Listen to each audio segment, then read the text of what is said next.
evening to all of you. We are about to start this program. May I request our Honorary Secretary Sri Bijal Jariwala to initiate a welcome address. Namaskar. Namaskar. Good evening. Good evening. The Southern Gujarat Chamber of Commerce and Industry દ્વારા આયોજિત આજના આ કાર્યક્રમમાં આપ સૌનું હાર્દિક સ્વાગત કરું છું. સુરત એ ઉદ્યોગ અને વેપારનું કેન્દ્ર બિંદુ છે, જ્યાં લાખો કામદારો વિવિધ ઔદ્યોગિક એકમમાં કામ કરીને આજીવિકા મેળવે છે. તેમનું આરોગ્ય, સલામતી અને કાર્યક્ષમતા જાળવવા માટે જાગૃતિ લાવવી એ અત્યંત જરૂરી છે. ચેમ્બર હંમેશા આવા મહત્વપૂર્ણ વિષયો પર અવેરનેસના કાર્યક્રમ યોજીને ઉદ્યોગ સાહસિકો અને વ્યવસાયિકોને માર્ગદર્શન આપવા માટે પ્રયત્ન કરે છે. આજનું આ સેશન ચેમ્બરે ministry of environment, forest, climate change, government of India, Indian council of medical research અને national institute of occupational health and આજીવિકા બ્યુરોની સાથે મળીને આયોજિત કર્યું છે. ખાસ કરીને આજનું સત્ર હવાનું પ્રદૂષણ, અવાજ અને ગરમીને કારણે કામદારોના આરોગ્ય પર થતા પ્રભાવના વિષય પર કેન્દ્રિત છે. આ વિષય પર આજના સમયમાં અત્યંત મહત્વનો છે, કારણ કે ઉદ્યોગમાં કામ કરતી વખતે કામદારો પર સીધી આની અસર થાય છે. આ અવસર પર હું વિશેષ સ્વાગત કરું છું શ્રી સંજયભાઈ કોટડિયાનો, ટેકનિકલ ઓફિસર છે અને આજના આ કાર્યક્રમના મુખ્ય વક્તા પણ છે. સંજયભાઈ, આપને આવકારું છું. સ્વાગત કરું છું મોહમ્મદભાઈ ઇદ્રીસ શેખનો, કે જેઓ ટેકનિકલ આસિસ્ટન્ટ છે.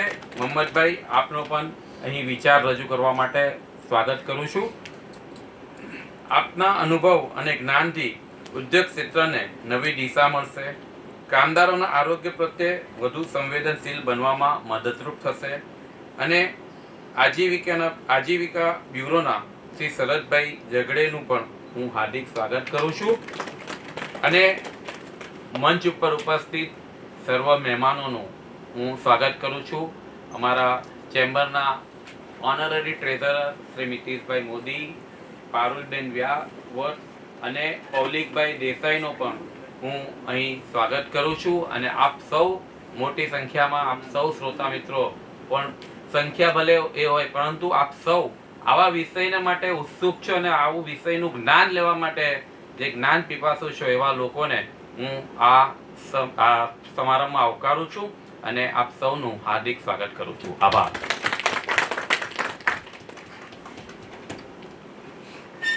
Thank you very much, sir. Now, I once again request Honorary Secretary Sri Bijal Jariwala to kindly felicitate Sri Sanjay Katodia through floral felicitation and moment.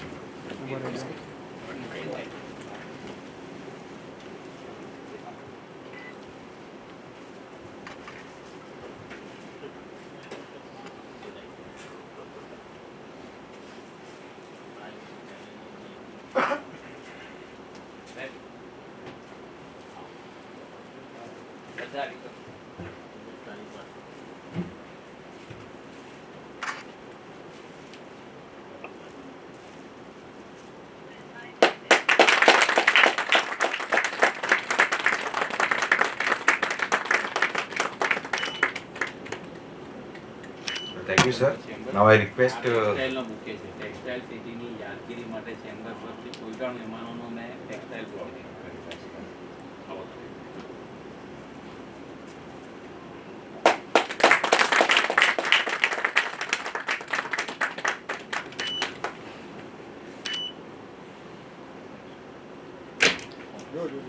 Now I request felicitation of Mohammad Idris Sheikh, sir.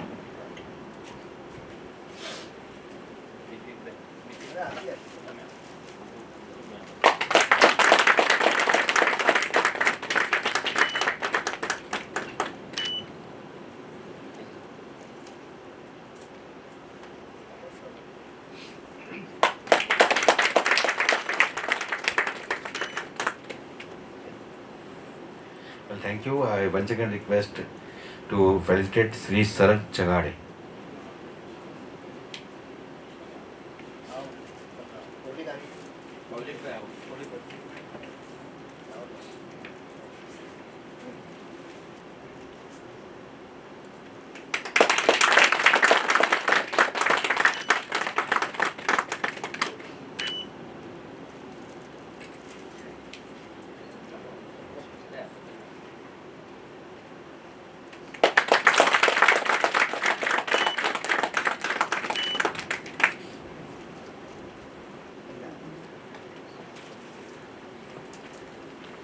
એક group photo sir લઈ લઈએ, એક group photo લઈ લઈએ. બીજલભાઈ તમે વચ્ચે આવ્યો. તમે આવો. ચાલો સારું રેડી સર. બરાબર છે.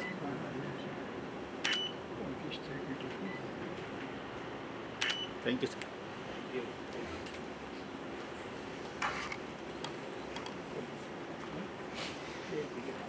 Now I request Sri Kunal Shah to kindly provide the information about the program.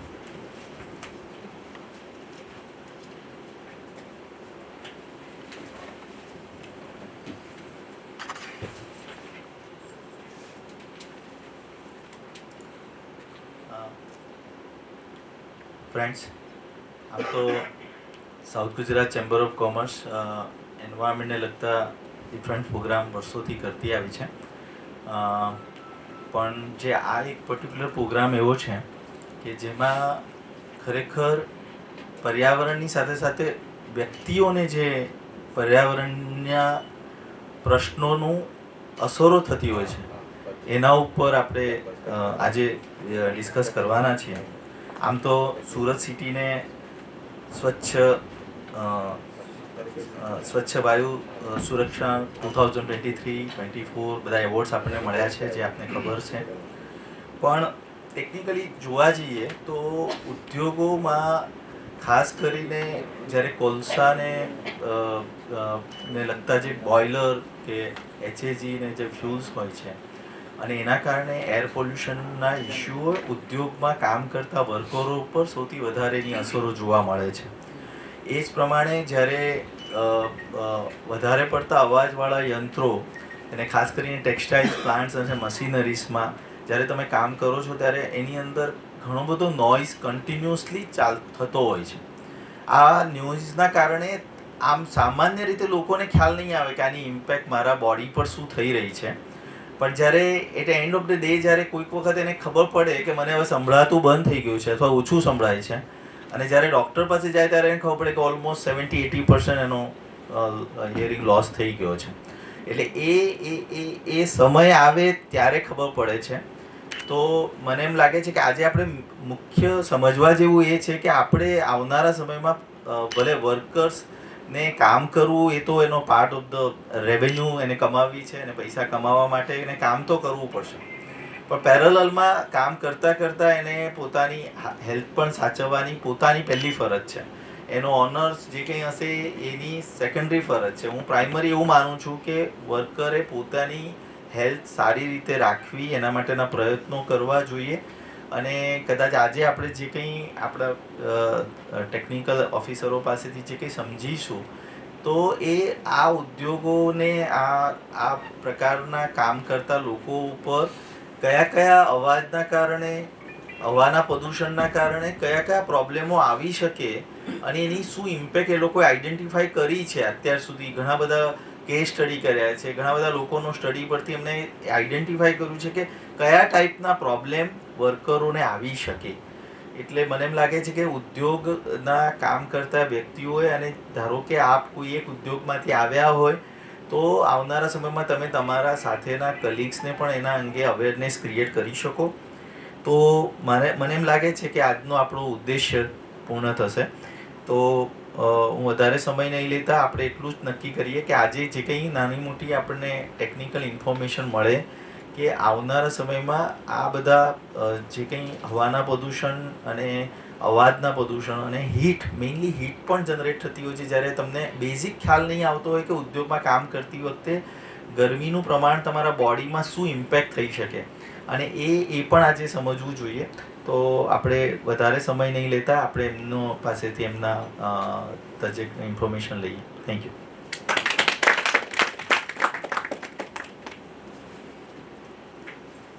you, sir, for this kind information. Now I request Mohammad Idris Sheikh to address the gathering.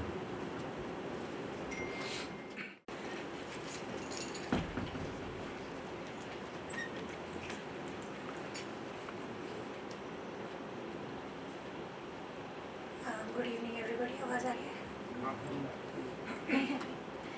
आप सभी को नमस्कार। हम लोग ICMR NIH से आए हैं। हमारी टीम के दो भाग हैं, एक EIACP डिवीज़न और एक ICMR का जो टेक्निकल स्टाफ है। आज आप लोगों को एड्रेस करने के लिए जो टेक्निकल सेशन देंगे, तो मैं आप लोगों को EIACP और ICMR NIH का इंट्रोडक्शन देती हूँ, छोटा सा 5 मिनट का इंट्रोडक्शन, फिर हम अपने स्पीकर्स को बुला लेंगे।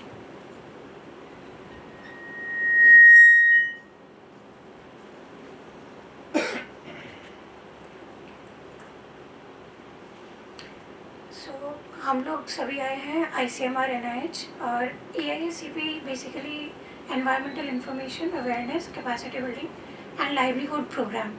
ये एक प्रोग्राम है जिसके होस्ट इंस्टीट्यूशन के तौर पे ICMR NIH हमें होस्ट करता है।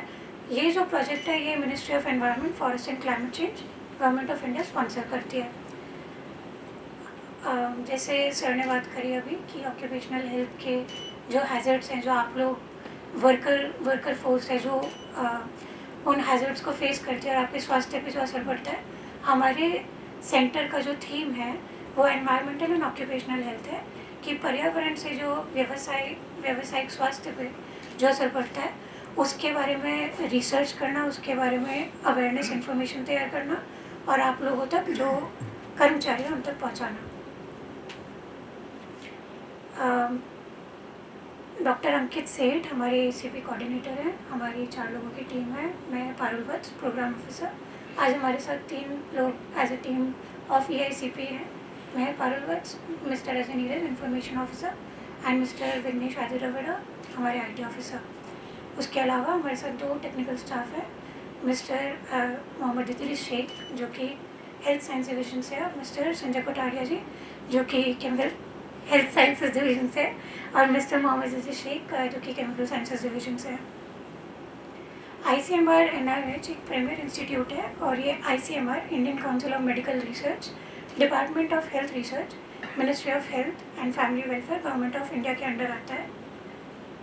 बेसिकली ICMR NIH का काम है कि जो भी वर्क फोर्स है उनके लिए फिजिकल, मेंटल और सोशल वेलबींग के लिए जो रिसर्च वो कर सकते हैं वो करें और उसके बाद उससे जो कंट्रोल टेक्नोलॉजीज़ वो डेवलप करते हैं या जो रिकमेंडेशंस गवर्नमेंट को पास ऑन कर सकते हैं ताकि जो मजदूर हैं, जो कर्मचारी हैं, उनके स्वास्थ्य को हम और बेटर कर सकें, उनका काम भी हैम्पर ना हो और उनके स्वास्थ्य का भी ध्यान रखा जा सके, ना उनका काम रुके,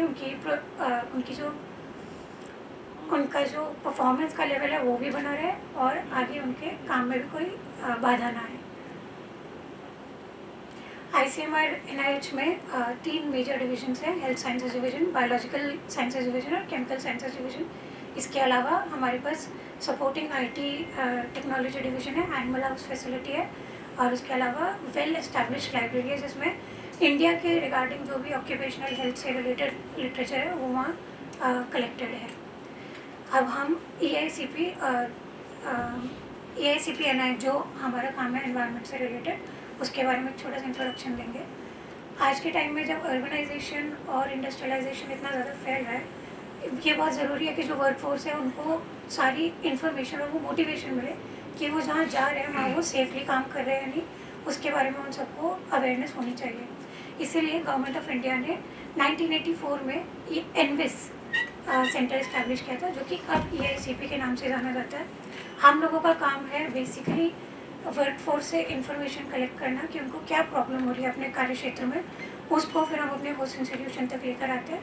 वो वहाँ उनसे रिलेटेड प्रोजेक्ट्स करते हैं। प्रोजेक्ट की जो भी रिसर्च शोध करने के बाद जो उसकी फाइंडिंग्स आती हैं उनको गवर्नमेंट तक पहुँचाना, उसके बेसिस पे जो भी डिसीजन मेकिंग वो लेना चाहते हैं, जो भी नई तकनीक वो लेके आना चाहते हैं ताकि जो कार्य क्षेत्र में लोग काम कर रहे हैं उनको सुविधा होती जाए।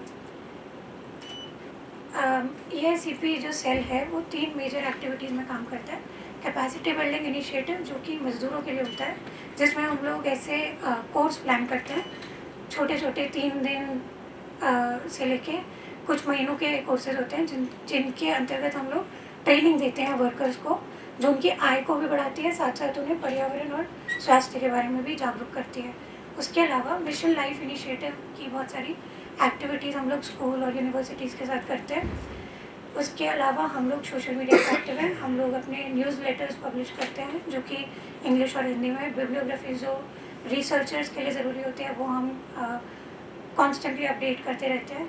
इसके अलावा news bulletin, monthly news bulletin हम लोग देते हैं। हम लोग across Gujarat workshops, awareness workshops on occupational health and safety ये हम लोग कंडक्ट करते हैं। अगेन जैसे हमारे सोशल मीडिया प्लेटफॉर्म्स हैं उनमें हम लोग बहुत फ्रीक्वेंटली न्यूज़ इन्फोग्राफिक्स बनाते हैं जो कि हमारी थीम से रेलेवेंट है। फिर programmes and competitions in schools. Mission life के बारे में आप लोगों ने अगर कभी बहुत बड़े स्केल पे एक पेड़ माँ के नाम का पूरा प्रोग्राम चला था, स्वच्छता पखवाड़ा, ये सारे कैंपेन्स मिशन लाइफ के अंदर चलते हैं। मैं आपको एक छोटी सी वीडियो दिखा रही हूँ, 2 मिनट की है, and then will proceed with the technical talk.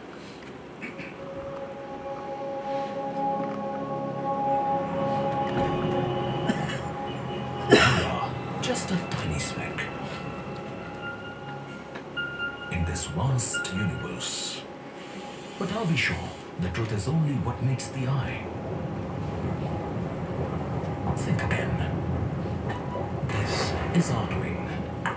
We have plagued and poisoned Mother Earth with our selfish motives.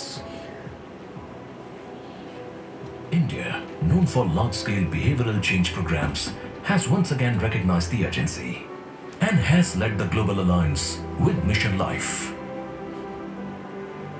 Mission life climate change के खिलाफ लड़ाई का लोकतांत्रिक डेमोक्रेटिक एक प्रकार से उसका विस्तार कर रहा है, जिससे हर कोई अपने सामर्थ्य के हिसाब से योगदान दे सकता है। मिशन लाइफ इस बात पर भरोसा करता है कि छोटे छोटे प्रयासों का भी व्यापक प्रभाव हो सकता है। मिशन लाइफ हमें प्रेरित करता है कि हम सब अपनी रोजमर्रा की जिंदगी में ऐसा बहुत कुछ कर सकते हैं जिससे पर्यावरण की सुरक्षा हो।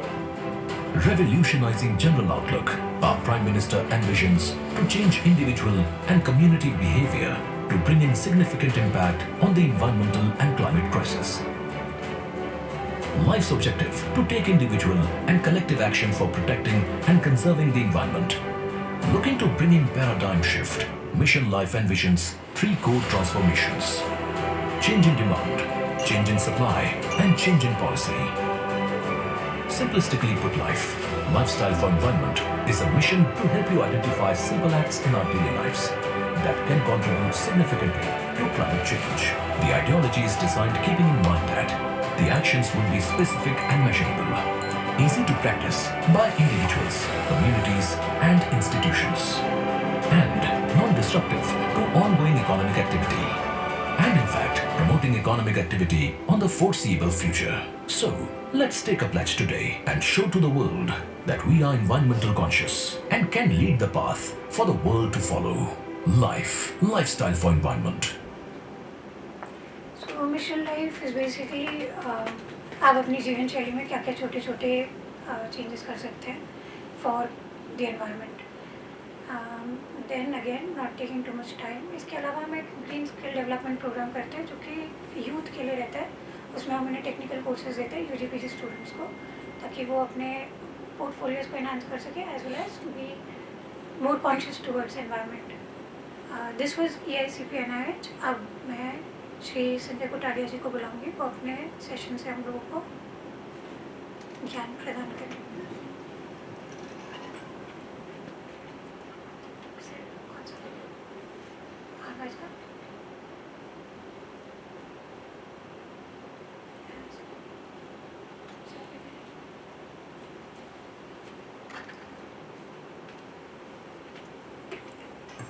नमस्कार।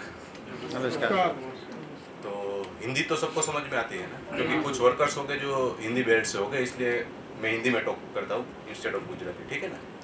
तो मेरा नाम संजय कोटड़िया है, मैं टेक्निकल ऑफिसर काम कर रहा हूँ ICMR NIOH में। जैसे मैडम ने बताया ICMR NIOH क्या करता है, ठीक है।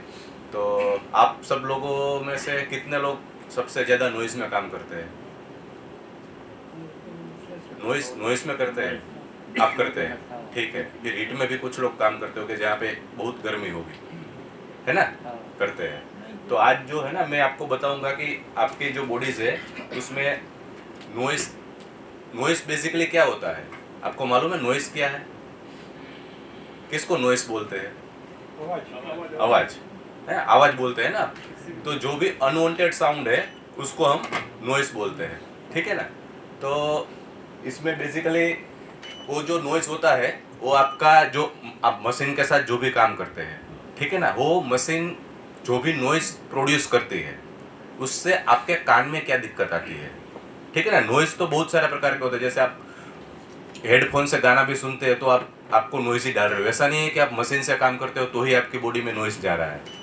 आजकल उससे ज़्यादा तो आप जो ईयरफोन्स ने जो हेडफोन से जब गाना सुनते हैं तो उससे भी ज़्यादा आपको नॉइस के रिलेटेड जो भी इंजुरीज होती है वो मैं आगे बताऊंगा क्या क्या होता है, वो आप अफेक्ट कर रहे हैं आपके कान को। तो noise is nothing but unwanted sound. जो भी अनवांटेड साउंड है जो आपको एक्चुअली नहीं चाहिए और वो बॉडी में जाता है उसे हम ऑक्यूपेशनल नॉइज बोलते हैं। ऑक्यूपेशनल यहाँ पे शब्द है कि व्यावसायिक। ऑक्यूपेशनल का मतलब होता है व्यावसायिक। तो आपके व्यावसायिक में जो नॉइज जुड़ता है उसे हम ऑक्यूपेशनल नॉइज बोलते हैं, ठीक है। तो वो जो भी मशीनरी आप ऑपरेट करते हैं, जैसे अभी सूरत में तो एम्ब्रॉयडरीज है, टेक्सटाइल है और विविंग है, इस सब ऑक्यूपेशंस में ज़्यादा नॉइज क्रिएट होता है, ठीक है ना। तो वो नॉइज से जो बोलते हैं उसको ऑक्यूपेशनल नॉइज बोलते हैं। तो जो ये मैंने बता वही है कि अभी जो है ना 30 मिलियन वर्कर्स जो है वो ये ऑक्यूपेशनल नॉइज से पीड़ित है, ठीक है ना। ये बहुत बड़ी संख्या हो गई है, लेकिन ये किसी को ये सब इग्नोर करते हैं। जो बड़े बड़े डिसीज है उस पर ही ज़्यादा कंसंट्रेट करते हैं, लेकिन ये जो चीज़ है ना ये भी कभी कभी बहुत आपके बॉडी में प्रॉब्लम करती है, ठीक है। तो ऑक्यूपेशनल नॉइज जो है ना वो 100% प्रिवेंटेबल है। आप उसको प्रिवेंट कर सकते हैं कुछ मेजर लेंगे तो, ठीक है ना। तो क्या क्या चीज़ें हैं वो मैं बताता हूँ आपको। तो अब कैसे पता चलेगा कि आप शोर में काम कर रहे हैं? इसका एक थंब रूल है कि अगर आप इतना आपके जो भी वर्क प्लेस है वहाँ पे जहाँ पे काम कर रहे हैं तो वहाँ पे 3 फुट दूरी पे अगर हमें कम्युनिकेशन में चिल्लाना पड़ेगा ना कि मैंने अगर नॉर्मल बात कर रहा हूँ तो आप सुन नहीं पा रहे हो, ठीक है ना। अगर 3 फीट दूरी पे है और आपको चिल्लाना पड़ता है तो मतलब आप ज़्यादा शोर पे काम कर रहे हो। तो वो जो होता है ना नॉइस का एक यूनिट होता है। जैसे हम आपका बॉडी का वेट करते हैं तो केजी एक यूनिट होता है, ऐसे नॉइस का एक जो यूनिट है उसको डेसिबल बोलते हैं, डीबी। तो आप समझ लीजिए कि अगर आप 3 फीट से दूरी पे है और चिल्ला के काम बोलना पड़ता है, मतलब कुछ भी सुनना पड़ता है, तो आपको प्रोटेक्टिव मेजर की ज़रूरत है। आप नॉइजी इन्वायरमेंट में काम कर रहे हो और आप अगर वो काम पे अगर आप हियरिंग प्रोटेक्टर क्या क्या है जो नहीं पहनेंगे हियरिंग एड तो आपको तकलीफ होगी, ठीक है ना। तो ये आप मतलब ये तो हो गया कि इसमें कोई साइंटिफिक नहीं है कि आपको जो है ना 3 फीट दूरी पे अगर कम्युनिकेशन में डिफिकल्टी हो रही है ना तो आपको हियरिंग प्रोटेक्टर यूज़ करना है। अगर नहीं हो रही है तो आपका जो वातावरण है, आप जो वर्क प्लेस पे काम कर रहे हो वो नॉइजी नहीं है, ऐसा आप मान सकते हैं, ठीक है ना। ये जैसे मैंने बताया इसमें ये डिटेल में होता है कि ये ऑक्यूपेशनल जो नॉइज होता है वो रिथमेटिक होता है, रिदमलेस भी होता है, कंटिन्यूस होता है, अनकंटिन्यूस होता है, ठीक है। उस वो जो जब मशीन जब सब ऑपरेट करते हैं उससे जो नॉइज प्रोड्यूस होती है उसे ऑक्यूपेशनल नॉइज कहते हैं। ये 2 तरह के होते हैं। कहाँ से? आउटडोर एक्टिविटीज जो भी है वहाँ से जो भी नॉइज प्रोड्यूस होता है, जैसे रोड ट्रैफिक में या फिर सिग्नल पे जो होता है कि हॉर्न बजाते रहते हैं तो उससे भी बहुत सारा नॉइज होता है। अभी मालूम है कि आप हमें ओलंपिक का होस्ट करने जा रहे हैं, तो ओलंपिक अगर आपको होस्ट करना है तो हमारा सपना ये है कि अपने प्राइम मिनिस्टर के कि यहाँ पे अपने अहमदाबाद को या तो गुजरात को मतलब इंटरनेशनल स्तर पे कोई पहचान है। तो उसके लिए क्या होता है कि ओलंपिक मतलब एक पूरा अंतर्राष्ट्रीय गेम है, वो अगर हम यहाँ पे होस्ट करने जा रहे हैं तो उनके कुछ नॉर्म है कि आपका जो भी एरिया है ना, जो सिटीज़ है जहाँ पे आपको ये ओलंपिक होस्ट करना है वहाँ पे कुछ डीबी पे है साउंड जो है उससे ज़्यादा नहीं जाना चाहिए, वरना आपको परमिशन मिलेगी ही नहीं। तो अभी जैसे जो वो समय नज़दीक आ रहा है ना तो हम अभी उसके ऊपर रिसर्च कर रहे हैं कि ट्रैफिक में जहाँ पे भी जो भी एरिया है वहाँ पे उसको कैसे रिड्यूस करना है। तो ये अभी अभी हमारा नेक्स्ट मिशन है, क्योंकि अगर वो नहीं मिलेगा तो अपने गुजरात के हाथ से नहीं, अपने इंडिया के हाथ से चला जाएगा फिर वो जो ओलंपिक है वो, ठीक है ना। तो इंडोर में भी नॉइस होता है, ऐसा नहीं है कि आउटडोर से ही होता है। जैसे फैक्ट्री है तो इंडोर में कैसे, जैसे आप कोई भी पावर टूल्स घर पे जैसे मिक्सचर है, ग्राइंडर है, ये भी अगर यूज करते हैं तो वहां से भी जो भी नॉइज आता है, ठीक है ना। तो दो टाइप के होते हैं, इंडोर होता है और आउटडोर होता है। तो आपके ऊपर वो क्या इफेक्ट पड़ता है, दो तरह के मेडिकल टर्म में बोले तो ऑडिटरी इफेक्ट है और non auditory effect. Auditory effect में मतलब आपके डायरेक्ट कान के अंदर जो भी प्रॉब्लम होगा उसको ऑडिटरी इफेक्ट बोलते हैं। और दूसरा जो होता है कि कान के अलावा जो आपकी बॉडीज में इफेक्ट आते हैं उसको नॉन ऑडिटरी बोलते हैं, ठीक है। तो ऑडिटरी में होता है कि आपका हियरिंग लॉस, जैसे बहरापन बोलते हैं ना कि सुनाई नहीं देता, बहरापन आ गया, तो वो ऑडिटरी इफेक्ट हो गया। फिर टिनिटस मतलब होता है कि आपके कान में कंटिन्यूअस कुछ ऐसा बजता है कि कुछ बज रहा है, सिटी जैसा बज रहा है, वो चीज को हम टिनिटस कहते हैं। ये आपका ऑडिटरी इफेक्ट हो गया। नॉन ऑडिटरी इफेक्ट में क्या होता है, आपका स्वभाव चिड़चिड़ियापन हो जाता है, ठीक है ना।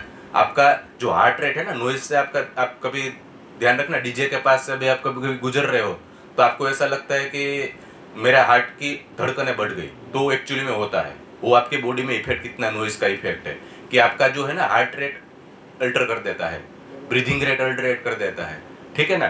फिर आप कोई भी काम होता है ना, अगर वो शोर वाले वातावरण में काम करेंगे ना तो आपका कंसंट्रेशन बिल्कुल नहीं रहेगा। वो मेंटल प्रॉब्लम में हो गया कि आपका जो साइकोलॉजिकल प्रॉब्लम होता है कि आपका कंसंट्रेशन नहीं रहेगा।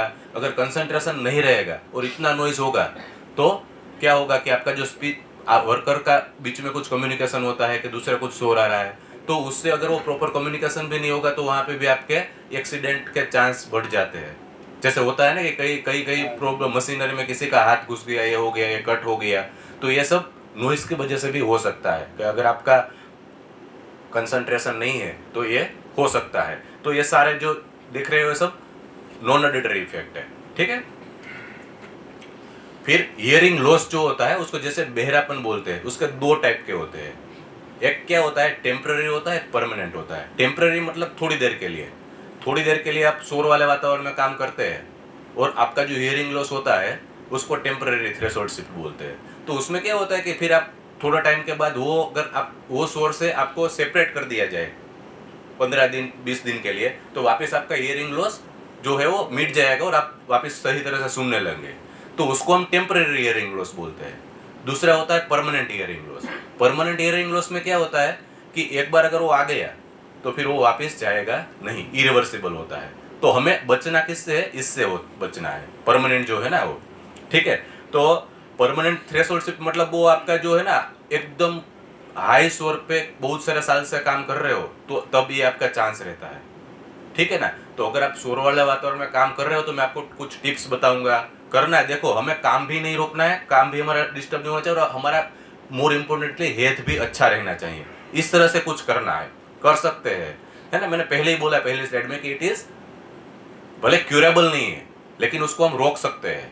अगर पहले से ही ध्यान रखे तो वो आएगा ही नहीं अपनी बॉडी में, ठीक है ना। फिर अगर मेडिकल टर्म में बोले तो इसको एक कंडक्टिव नर्व्स होता है। तो हमारे कान है ना 3 पार्ट में डिवाइडेड होता है, एक्सटर्नल ईयर, मिडल ईयर और इंटरनल ईयर। तो एक्सटर्नल ईयर जो से पिना होता है इसको बोलते हैं, वहां से जो साउंड जाता है फिर हम ना मिडल ईयर में जाता है और फिर इंटरनल ईयर वो सीधा नस अपने ब्रेन के साथ कनेक्ट होता है, ठीक है ना। तो कंडक्टिव लॉस में क्या होता है कि आपका जो एक्सटर्नल ईयर टू जो मिडल ईयर से इंटरनल ईयर वाला जो पाथ है ना उसमें कुछ डिस्टर्बेंस आता है। तो वो कोई भी चीज से हो सकता है, जैसे आपके कभी जुकाम हो जाता है तभी कभी हमें कम सुनाई देता है, ठीक है। अपने कान में कुछ वैक्स है तभी भी आपको कम सुनाई देगा, ठीक है। वो साफ करवाते हैं तो डॉक्टर के पास, अपने आप नहीं करना है कभी भी। तो वो आपका कंडक्टिव लॉस बोलते हैं, ठीक है ना। फिर दूसरा होता है सेंसिन्यूरल। सेंसिन्यूरल मतलब सीधा आपका ब्रेन में इफेक्ट कर दिया, आपका इंटरनल ईयर डैमेज हुआ, ठीक है ना।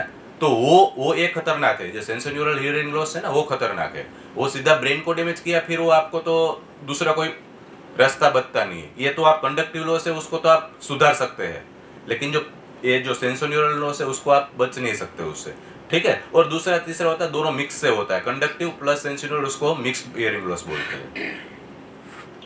तो आपको ये मैंने पहले ही बताया, आपको कब पता चलेगा कि हियरिंग लॉस हुआ है आपको, जैसे आपके घर पे जाते हो शोर वाले वातावरण में, फिर घर पे जाके आपको जो आपका फैमिली मेंबर है उससे कम्युनिकेशन में डिफिकल्टी होती है, ठीक है ना, कि आप बोल रहे हैं और आपको समझ में नहीं आ रहा है, मतलब वो तो ठीक बोल रहे हैं, आपको ऐसा लगता है कि वो सही से बोल नहीं रहे, आप उनको बोलेंगे सही से बताओ, अरे वो सही से बात कर रहे हैं, आपको सही से सुनाई नहीं दे रहा है, ऐसा होता है, ठीक है ना। तब आपको ये अर्ली साइंस है कि आपका हियरिंग लॉस स्टार्ट हो गया है, ठीक है। आपको विजुअल पे ध्यान देना पड़ता है कि वो जो बोल रहा है कि उसकी एक्शन क्या है, इंस्टेड ऑफ अब जो बोल रहा है वो समझ में नहीं आ रहा है, इसलिए क्या करते हैं हम विजुअल पे ध्यान देते हैं, इसने हाँ बोला वो सुनाई नहीं दिया, इसने ऐसा किया इसलिए हाँ सुनाई दिया। तो ये जो है ना, ये सब early signs of hearing loss है।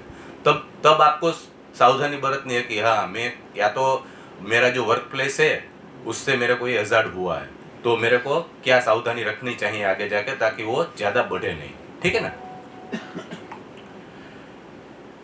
ये वही है कि आप अभी हियरिंग लॉस जो है वो इवोल्यूशन करना पड़ेगा। किसी भी चीज को अगर प्रोटेक्ट करना है तो उसको इवोल्यूशन मतलब उसकी जांच करनी जरूरी है, तभी तो पता चलेगा ना कि आपका कान सही है कि नहीं है। कान सिर्फ कान की बात नहीं है, आपका पहले यहाँ पे जो भी कुछ हम करेंगे ना जांच, उसमें 3 प्रकार की जांच करेंगे हम। तो एक तो इन्वायरमेंट की जांच करेंगे कि ये इन्वायरमेंट में कितना साउंड है, ठीक है, वो परमिशन लेवल है कि वो परमिसिबल लेवल के अंदर है कि परमिसिबल लेवल के बाहर है। दूसरा कि अपने कान में क्या इसका इफेक्ट आ रहा है, ठीक है ना, आपका हियरिंग लॉस हुआ कि नहीं। फिर आपका 8 घंटे में क्या आपका साउंड कितना आप ले रहे हो, ये सब मेडिकल रिसर्च ग्रेड के इक्विपमेंट हमारे पास है। मैं आपको बताऊंगा कि ये इक्विपमेंट से आपका ये सब होता है। सबसे पहले है ना साउंड लेवल मीटर बोलते हैं, जो इक्विपमेंट बोल रहे हैं इसको साउंड लेवल मीटर बोलते हैं। ये साउंड लेवल मीटर क्या करता है, इन्वायरमेंट में कितना नॉइज है वो आपको बताता है कि आपके इन्वायरमेंट में इतना नॉइज है। और ये जो है ना, कोई भी ये चीज सब हम कितना देर के लिए रखना पड़ेगा इन्वायरमेंट में, 8 घंटे के लिए, क्योंकि वर्कर का जो शिफ्ट होता है आइडियली 8 घंटे का होता है। तो कुछ भी चीज डिसाइड करने से पहले ऐसा नहीं होता कि अभी मैं जो साउंड बोल रहा हूँ कभी मैं 10 dB का बोलूंगा, कभी 50 dB का बोलूंगा, कभी मतलब वो अलग अलग dB का होता है। तो हम जो रिसर्च के लिए क्राइटेरिया रखते हैं ना, वो 8 घंटे इसको हम जहाँ पे भी वर्कर काम कर रहा है वहां पे ये रखते हैं। तब हम पता चलता है कि वो इन्वायरमेंट में कितना नॉइज है। अगर इसमें कम मिल गया तो मतलब को वो नॉइजी इन्वायरमेंट है नहीं, तो फिर आगे वर्कर को जांच करने की जरूरत नहीं है। अगर इसमें एक लेवल है 85 dB, 85 dB किसने तय किया है, WHO ने तय किया है, वर्ल्ड हेल्थ ऑर्गेनाइजेशन ने, है नियोस ने किया है, national institute of occupational safety health USA।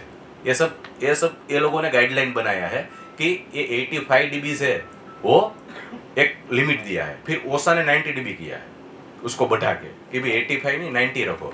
और अपना जो इंडियन स्टैंडर्ड है वो DG फासली तय करता है, डायरेक्टर जनरल ऑफ जो लेबर मिनिस्ट्री ऑफ लेबर का जो एक इंस्टीट्यूट है वो तय करता है कि ये कितना। तो हम जो इंडिया में अभी जो है ना वो 90 dB वाला प्रोटोकॉल फॉलो कर रहे हैं। ये पर्सनल नॉइज डोसीमीटर है, ये एक साउंड ये एरिया का हो गया। मैंने जो पहला बताया इंस्ट्रूमेंट, ये हम वर्कर को पहना देते हैं। देखो ये वर्कर हमें शिप ब्रेकिंग में मैंने अभी रिसर्च किया है, तो उसमें ये जो वर्कर है उसको हमने क्या किया, उसके एक ये जो सेंसर है वो उसके कान में लगा देते हैं, एक यहाँ पे, ठीक है ना। फिर उसको ये जेब में रख देते हैं, मोबाइल जैसा एक इक्विपमेंट आता है, उसको 8 घंटे पहना के रखते हैं। फिर वो हम 8 घंटे का उसके कान में कितना साउंड गया ना उसका एवरेज निकालते हैं। ये सब जो इंस्ट्रूमेंट है बहुत सोफिस्टिकेटेड मेडिकल ग्रेड इंस्ट्रूमेंट है, 3M कंपनी का है जो USA का है, TSI का, ठीक है। तो ऐसा नहीं है कि अभी तो अब साउंड कोई मेजर करता है कि मेरे फोन में भी एप्लीकेशन है, मैं देखता हूँ तो यहाँ पे बता रहा है कि कितना आवाज है, लेकिन वो जो रिसर्च ग्रेड नहीं है उसमें वेरिएशंस हो सकता है। लेकिन हम क्या है कि हमारा एक रिसर्च इंस्टीट्यूट है, हम जो भी कुछ बोले उसमें कभी कॉन्फ्लिक्ट नहीं होना चाहिए। हमने बोला कि 80 dB है तो कोई उठ के बोल दे कि ये लोगों ने 80 dB बोला, नहीं 85 dB है, तो ऐसा कभी होना नहीं चाहिए। इसलिए हमारा जो भी इक्विपमेंट रहता है वो हम रिसर्च ग्रेड के इक्विपमेंट यूज करते हैं।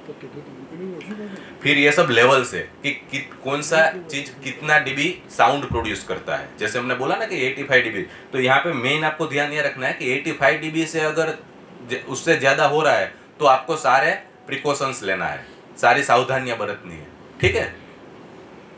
ये सब टास्क है, टास्क में जब जो इक्विपमेंट होता है, जैसे कोई भी वर्क होता है, जैसे ऑपरेटिंग कोलक्रीट है, कटिंग वुड है, ये सब टास्क हो गया, वेल्डिंग है, ग्राइंडिंग है, इसमें कितना नॉइज जनरेट होता है। देखिए सब 85 से अब जा रहा है ना, ये अब शॉर्ट पीरियड के लिए करते हैं तो कोई इश्यू नहीं है, वो भी मैं बताऊंगा कितना dB है और कितना घंटा काम करना चाहिए वो dB में।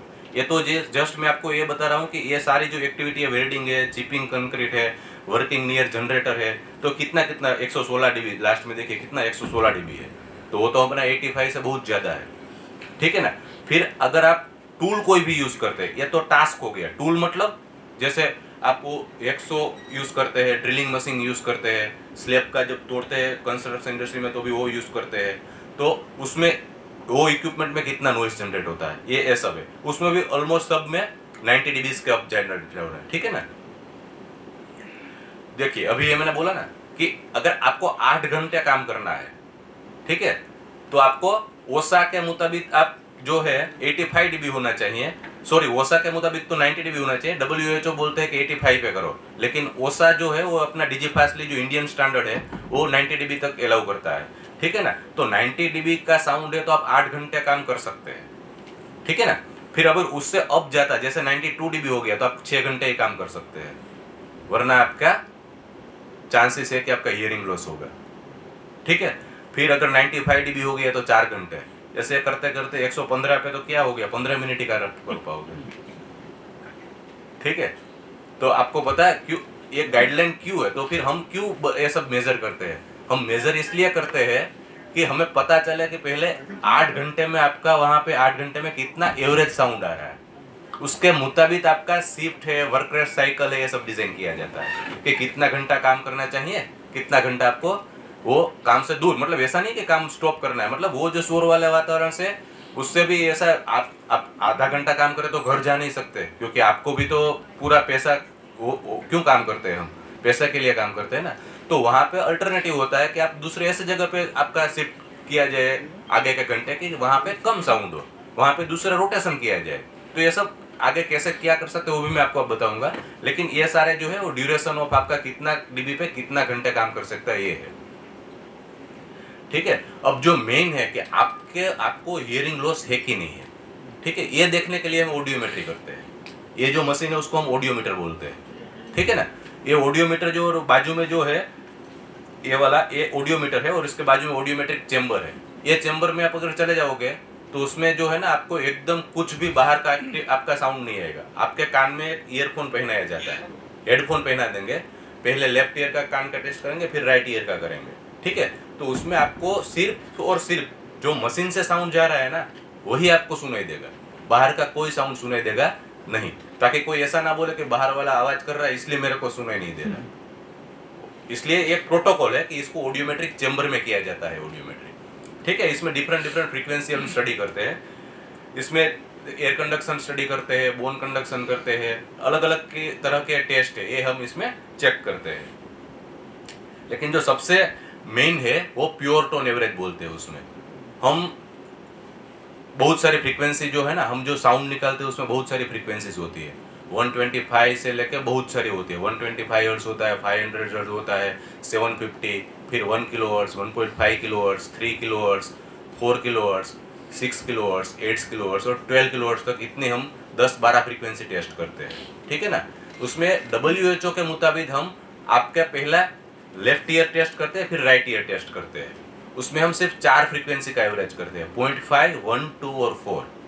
तो ये 4 फ्रीक्वेंसी का ही क्यों हम एवरेज करते हैं, उसका एक रीज़न है कि ये जो हम नॉर्मल हियरिंग अपना कन्वर्जेशन हो रहा है ना, हम जो बातें करते हैं उसमें सिर्फ ये 4 फ्रीक्वेंसी पे ही साउंड निकलता है, 0.5, 1, 2 और 4, ठीक है। फिर इनका एवरेज निकालते हैं, फिर एवरेज निकलेगा तो कुछ ना कुछ डीबी आएगा। डीबी मतलब उसका एक इंटेंसिटी का एक यूनिट है, ठीक है। फिर वो डीबी से हमें पता चलेगा कि आपका नॉर्मल हियरिंग लॉस है कि फिर आपका माइल्ड है, मॉडरेट है, सीवियर है, कैसा है, ठीक है। वो उसका वैल्यू मैं आगे बताता हूँ कि क्या क्या वैल्यू है। पर ये PTA हम निकालते हैं कन्वर्जेशनल लॉस है कि नहीं है देखने के लिए।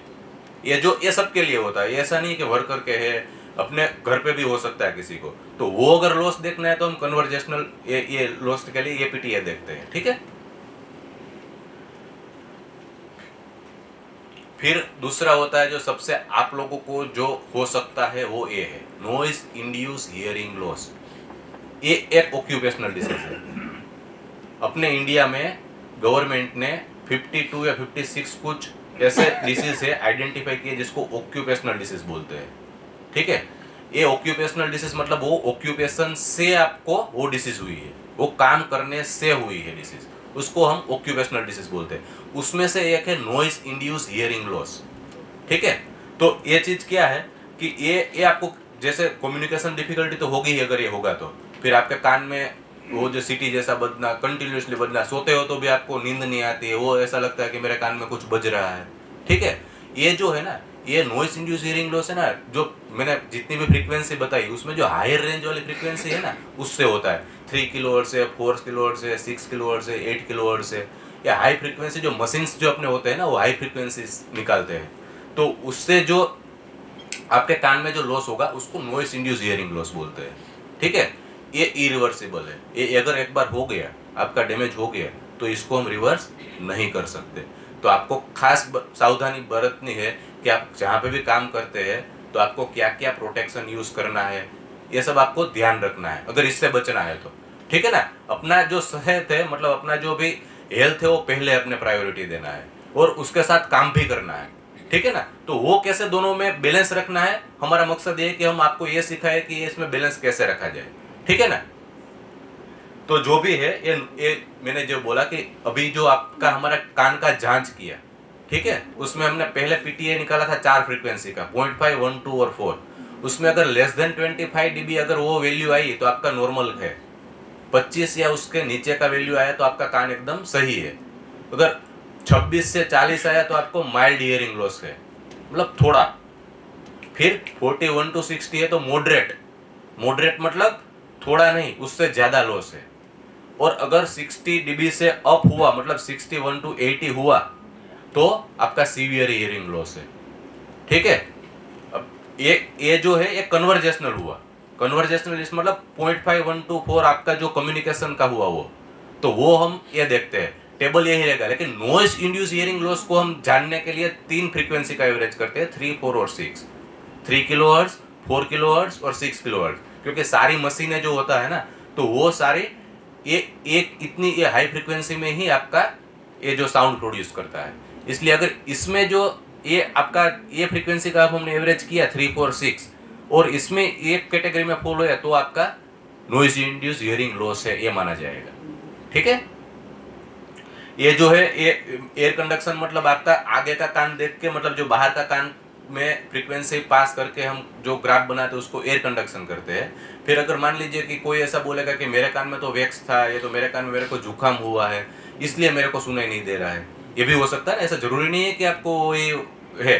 ठीक है, तो उसके लिए हम फिर बोन कंडक्शन करते हैं। बोन कंडक्शन में क्या करते हैं, इसका ये जो एक्सटर्नल ईयर उसको बाईपास कर देते हैं, एक सेंसर पहना देते हैं यहाँ पे, जो कान के पीछे का आपका एक जो बोन होता है इसको मेस्टोइड बोन बोलते हैं। ये मेस्टोइड बोन पे ही सीधा हम उसका एक ट्रांसड्यूसर रख देते हैं और फिर डायरेक्ट आपका एक्सटर्नल ईयर को बाईपास करके सारी फ्रीक्वेंसी टेस्ट करते हैं कि अभी ये जो बोन कंडक्शन करने के बाद भी अगर आपको जो हियरिंग लॉस है तो फिर माना जाएगा कि आपका हियरिंग लॉस है या तो आपको बहरापन है।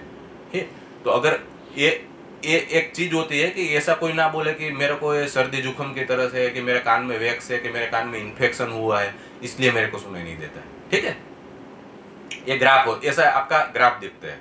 फिर ये जो ग्राफ देखिए ना आप, सब देखिए नॉर्मल ग्राफ है, ये सारे 20 dB के अप जा रहे हैं, मतलब 20 dB से आपका लेस है, तो मतलब आपका नॉर्मल हियरिंग लॉस है। अगर आपका नॉइज इंड्यूस हियरिंग लॉस देखना है तो देखिए कैसा करवा रहा है। ये सबसे पहले आइडेंटिफाई करना है NIHL, तो आपका जो भी है ये नोच होता है, नोच मतलब ऐसा डीप होता है, वो 4 किलोहर्ट्ज पे डीप करता है और वापस आपका 8 किलोहर्ट्ज पे रिकवर करता है। रिकवर के मतलब आपका वहां पे वापस सुनाई देता है। और लो फ्रीक्वेंसी जो होता है वो एकदम आपका नॉर्मल रहता है। जो कम फ्रीक्वेंसी है ना वहां पे आपको सुनाई देता है, लेकिन हाई फ्रीक्वेंसी पे नहीं देता, वहां पे सीधा डीप करता है और फिर वापस रिकवर होता है।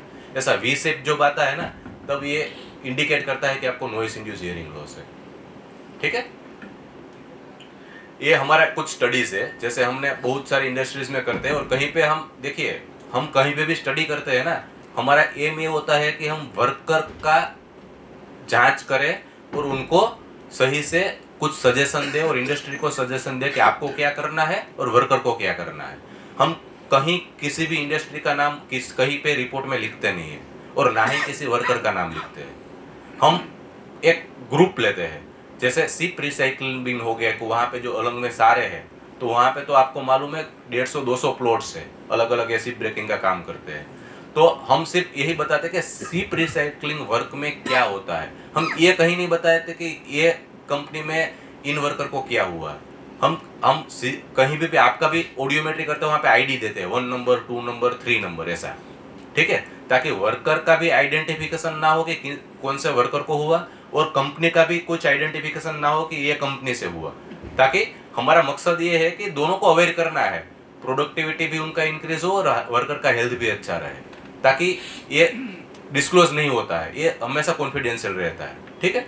तो ये हमने क्या पाया कि देखिए इसमें कन्वर्जेशनल हियरिंग लॉस, जैसे बोला कि अपने बातचीत में करते हैं उसमें किसको सुनाई नहीं देता है, तो ये कितने 36.8% वर्कर को नहीं सुनाई दे रहा था, ठीक है। और देखिए हाई फ्रीक्वेंसी लॉस कितने लोगों को, 70% को है, कितना है। तो कान, इन लोगों का 70% पीपल का कान में प्रॉब्लम है, सुनाई देने में तकलीफ। तो ये आप देख सकते हैं कितना सीरियस हो सकता है, ठीक है। तो फिर हम उनको कुछ रिकमेंडेशन देते हैं। क्या इसमें क्या हमारा रिजल्ट में क्या हुआ कि 70% को तो जैसे मैंने हुआ, उसमें भी क्या होता है कि हम उसको डिवाइड कर देते हैं कि उसमें भी कौन से जॉब में ज़्यादा है। तो हमने क्या करते हैं, एडमिन होता है, सुपरवाइजर होता है, ऑफिशियल वर्कर होता है, एक ग्रुप उसको कर देते हैं। फिर एक ग्रुप सुपरवाइजर का करते हैं कि जो वर्कर काम करता है तो उसमें वो सुपरवाइज करते हैं, उनको कितना लॉस है। फिर एक ग्रुप करते हैं कि एक्चुअल में वर्कर कितना काम कर रहे हैं, उनको कितना है, ठीक है। तो उसमें देखिए वर्कर्स जो सबसे ज़्यादा किस में है, एज जो जिसका ज़्यादा है उसको 95.1% में एज रिलेटेड भी है। तो उसमें एज रिलेटेड जो हियरिंग लॉस होता है उसको प्रेसबाइकोसिस बोलते हैं, ठीक है। और जो ऐसे ही अपने काम की वजह से जो वो होता है उसको नॉइस इंड्यूस हियरिंग लॉस बोलते हैं, ठीक है। तो उसमें भी देखिए over 30 year of work experience है, उसको कितना था, 94.8 था। तो ये इस सारे ये जो हम पूरा रिपोर्ट बनाते हैं कि इसमें कौन से ग्रुप को आपको कंट्रोल करना पड़ेगा, है कौन से जॉब को आपको मतलब शिफ्ट चेंज करना पड़ेगा कि उसको वो जॉब से थोड़ी देर हटाने के बाद दूसरी जॉब देना है, ये सब देखना है। तो ये सारे हम रिकमेंडेशन देते हैं कि आइडियली आपको पीरियोडिक ऑडियोमेट्रिक चेकअप करना चाहिए, आपका वर्क प्लेस का नॉइस मॉनिटरिंग करना चाहिए, जैसे साउंड लेवल मीटर से कि आपका का मतलब जो भी वर्कर का प्लेस है वहाँ पे कितना नॉइज है। वर्कर का भी आप फ्रिक्वेंटली 1 साल में एक बार ऑडियोमेट्री कीजिए। अगर आपको ऑडियोमेट्री में कोई पॉजिटिव मिल रहा है तो उसका कुछ आप जॉब चेंज करवाइए, उसको दूसरे जॉब दीजिए, दूसरा टास्क दीजिए, ठीक है। फिर हियरिंग कंजर्वेशन प्रोग्राम चलाइए। वो हियरिंग कंजर्वेशन प्रोग्राम क्या है वो मैं आगे बताता हूँ कि उसमें क्या करना चाहिए, ठीक है। ये सारे सजेशन हम उनको देते हैं।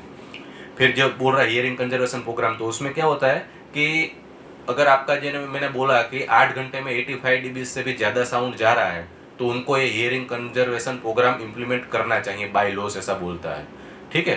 तो ये उसका मेन कंपोनेंट क्या होता है कि नॉइज मॉनिटरिंग करना है, फ्री एनुअल ऑडियोमेट्री करना है कि ये कंपनी की तरफ से होना चाहिए फ्री में, और वर्कर का करना चाहिए एनुअली, ठीक है। फिर उनको हियरिंग प्रोटेक्शन देना, जैसे मैंने आपको कहा हियरिंग मॉप होता है, ये सब कंपनी आपको दे ताकि आप उससे बच पाओ वो नॉइज से, ठीक है। ये सारे हियरिंग कंजर्वेशन प्रोग्राम का ये एम होता है।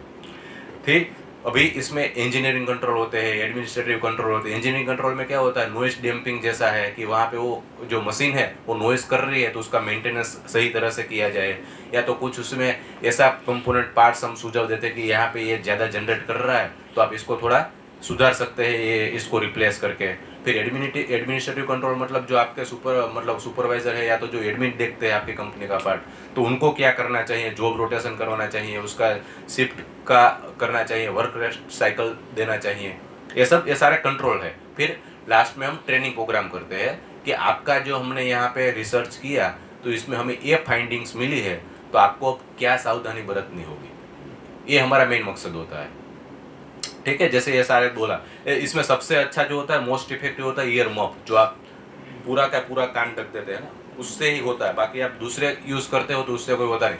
आप अगर ये मान ले कि मैंने तो कॉटन डाला है तो कॉटन कभी भी आपका वॉइस को रोकता नहीं है, वो तो आप पहने ना पहने बराबर ही होता है, कॉटन से कभी वो रुकता नहीं है, ठीक है। सबसे मोस्ट इफेक्टिव होता है जो ईयर मॉप होता है। तो इसको आप कंट्रोल कैसे करें, तो उसका भी एक हायरार्की ऑफ कंट्रोल है। तो सबसे पहले क्या होता है, आप जो है ना नॉइज सोर्स को हटा दो। इसमें भी हर जगह जरूरी नहीं है कि आप ये कर पाओ, 4 ऑप्शन दिए जाते हैं कि अगर सबसे अच्छा करना है तो नॉइज सोर्स को हटा दो वहाँ से, लेकिन तो फिर वो पॉसिबल नहीं है कि कंपनी में वो नॉइस हट जाए मशीन, तो फिर काम कैसे करेंगे।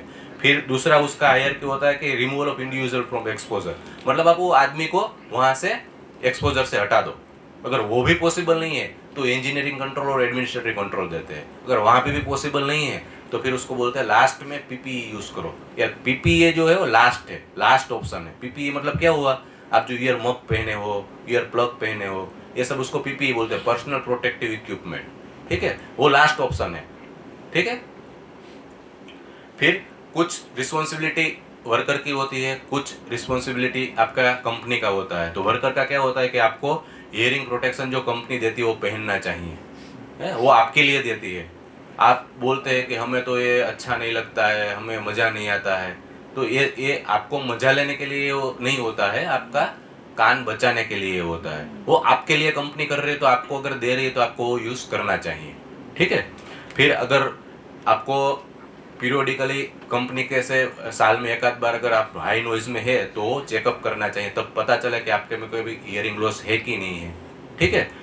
फिर अगर आपको कुछ है तो आपको अगर ऐसा लगता है कि मेरे को सुनाई देने में तकलीफ है तो आपको जो एम्प्लॉय है, मतलब जो कंपनी है, उसको बताना चाहिए कि मेरा का अभी कान में ये प्रॉब्लम हो रहा है, तो किस वजह से हो रहा है। शायद वो आपका जो फिर एम्प्लॉय जो होते हैं वो आपका जॉब शिफ्ट है वो कुछ चेंज कर दे, जॉब रोटेशन करे, कुछ आपको वर्क रेट साइकिल सुझाव दे।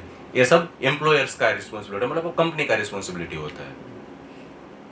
तो मेन हमने क्या सुना कि अभी तक कि एक ऑक्यूपेशनल है, एक मेजर हजार्ड है नॉइज जो है, ठीक है। तो उससे ये प्रिवेंटेबल है पर इरिवर्सिबल है, प्रिवेंट कर सकते हैं आप, उसको बच सकते हैं अगर आप सब जो गाइडलाइंस दिए है उसको आप अगर फॉलो करें तो। लेकिन अगर हो गया तो इरिवर्सिबल है, उसको फिर कुछ नहीं कर सकते आप, ठीक है।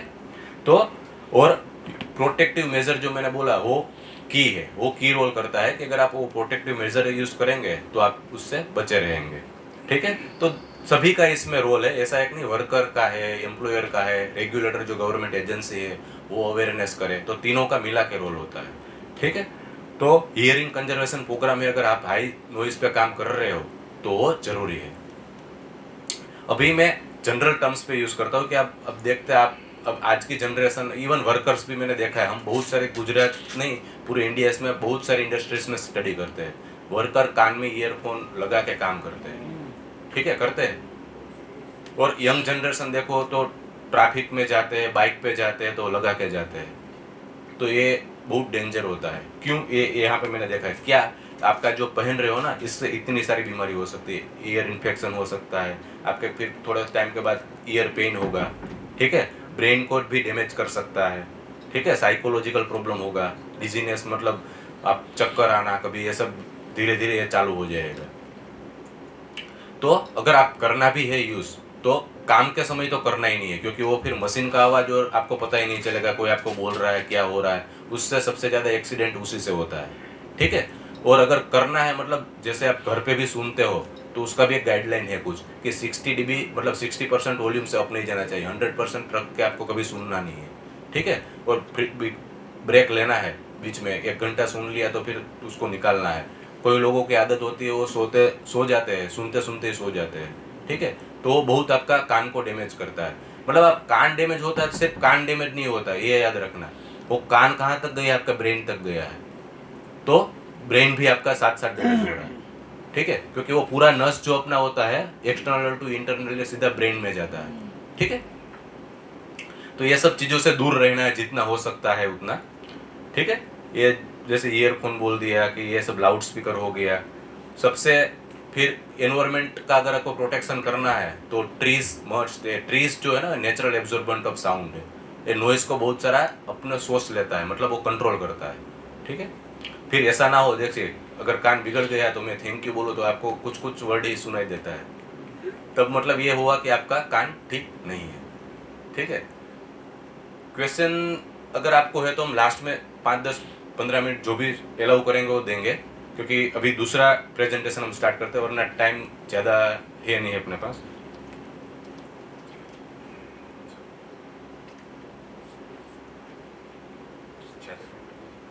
ज़्यादा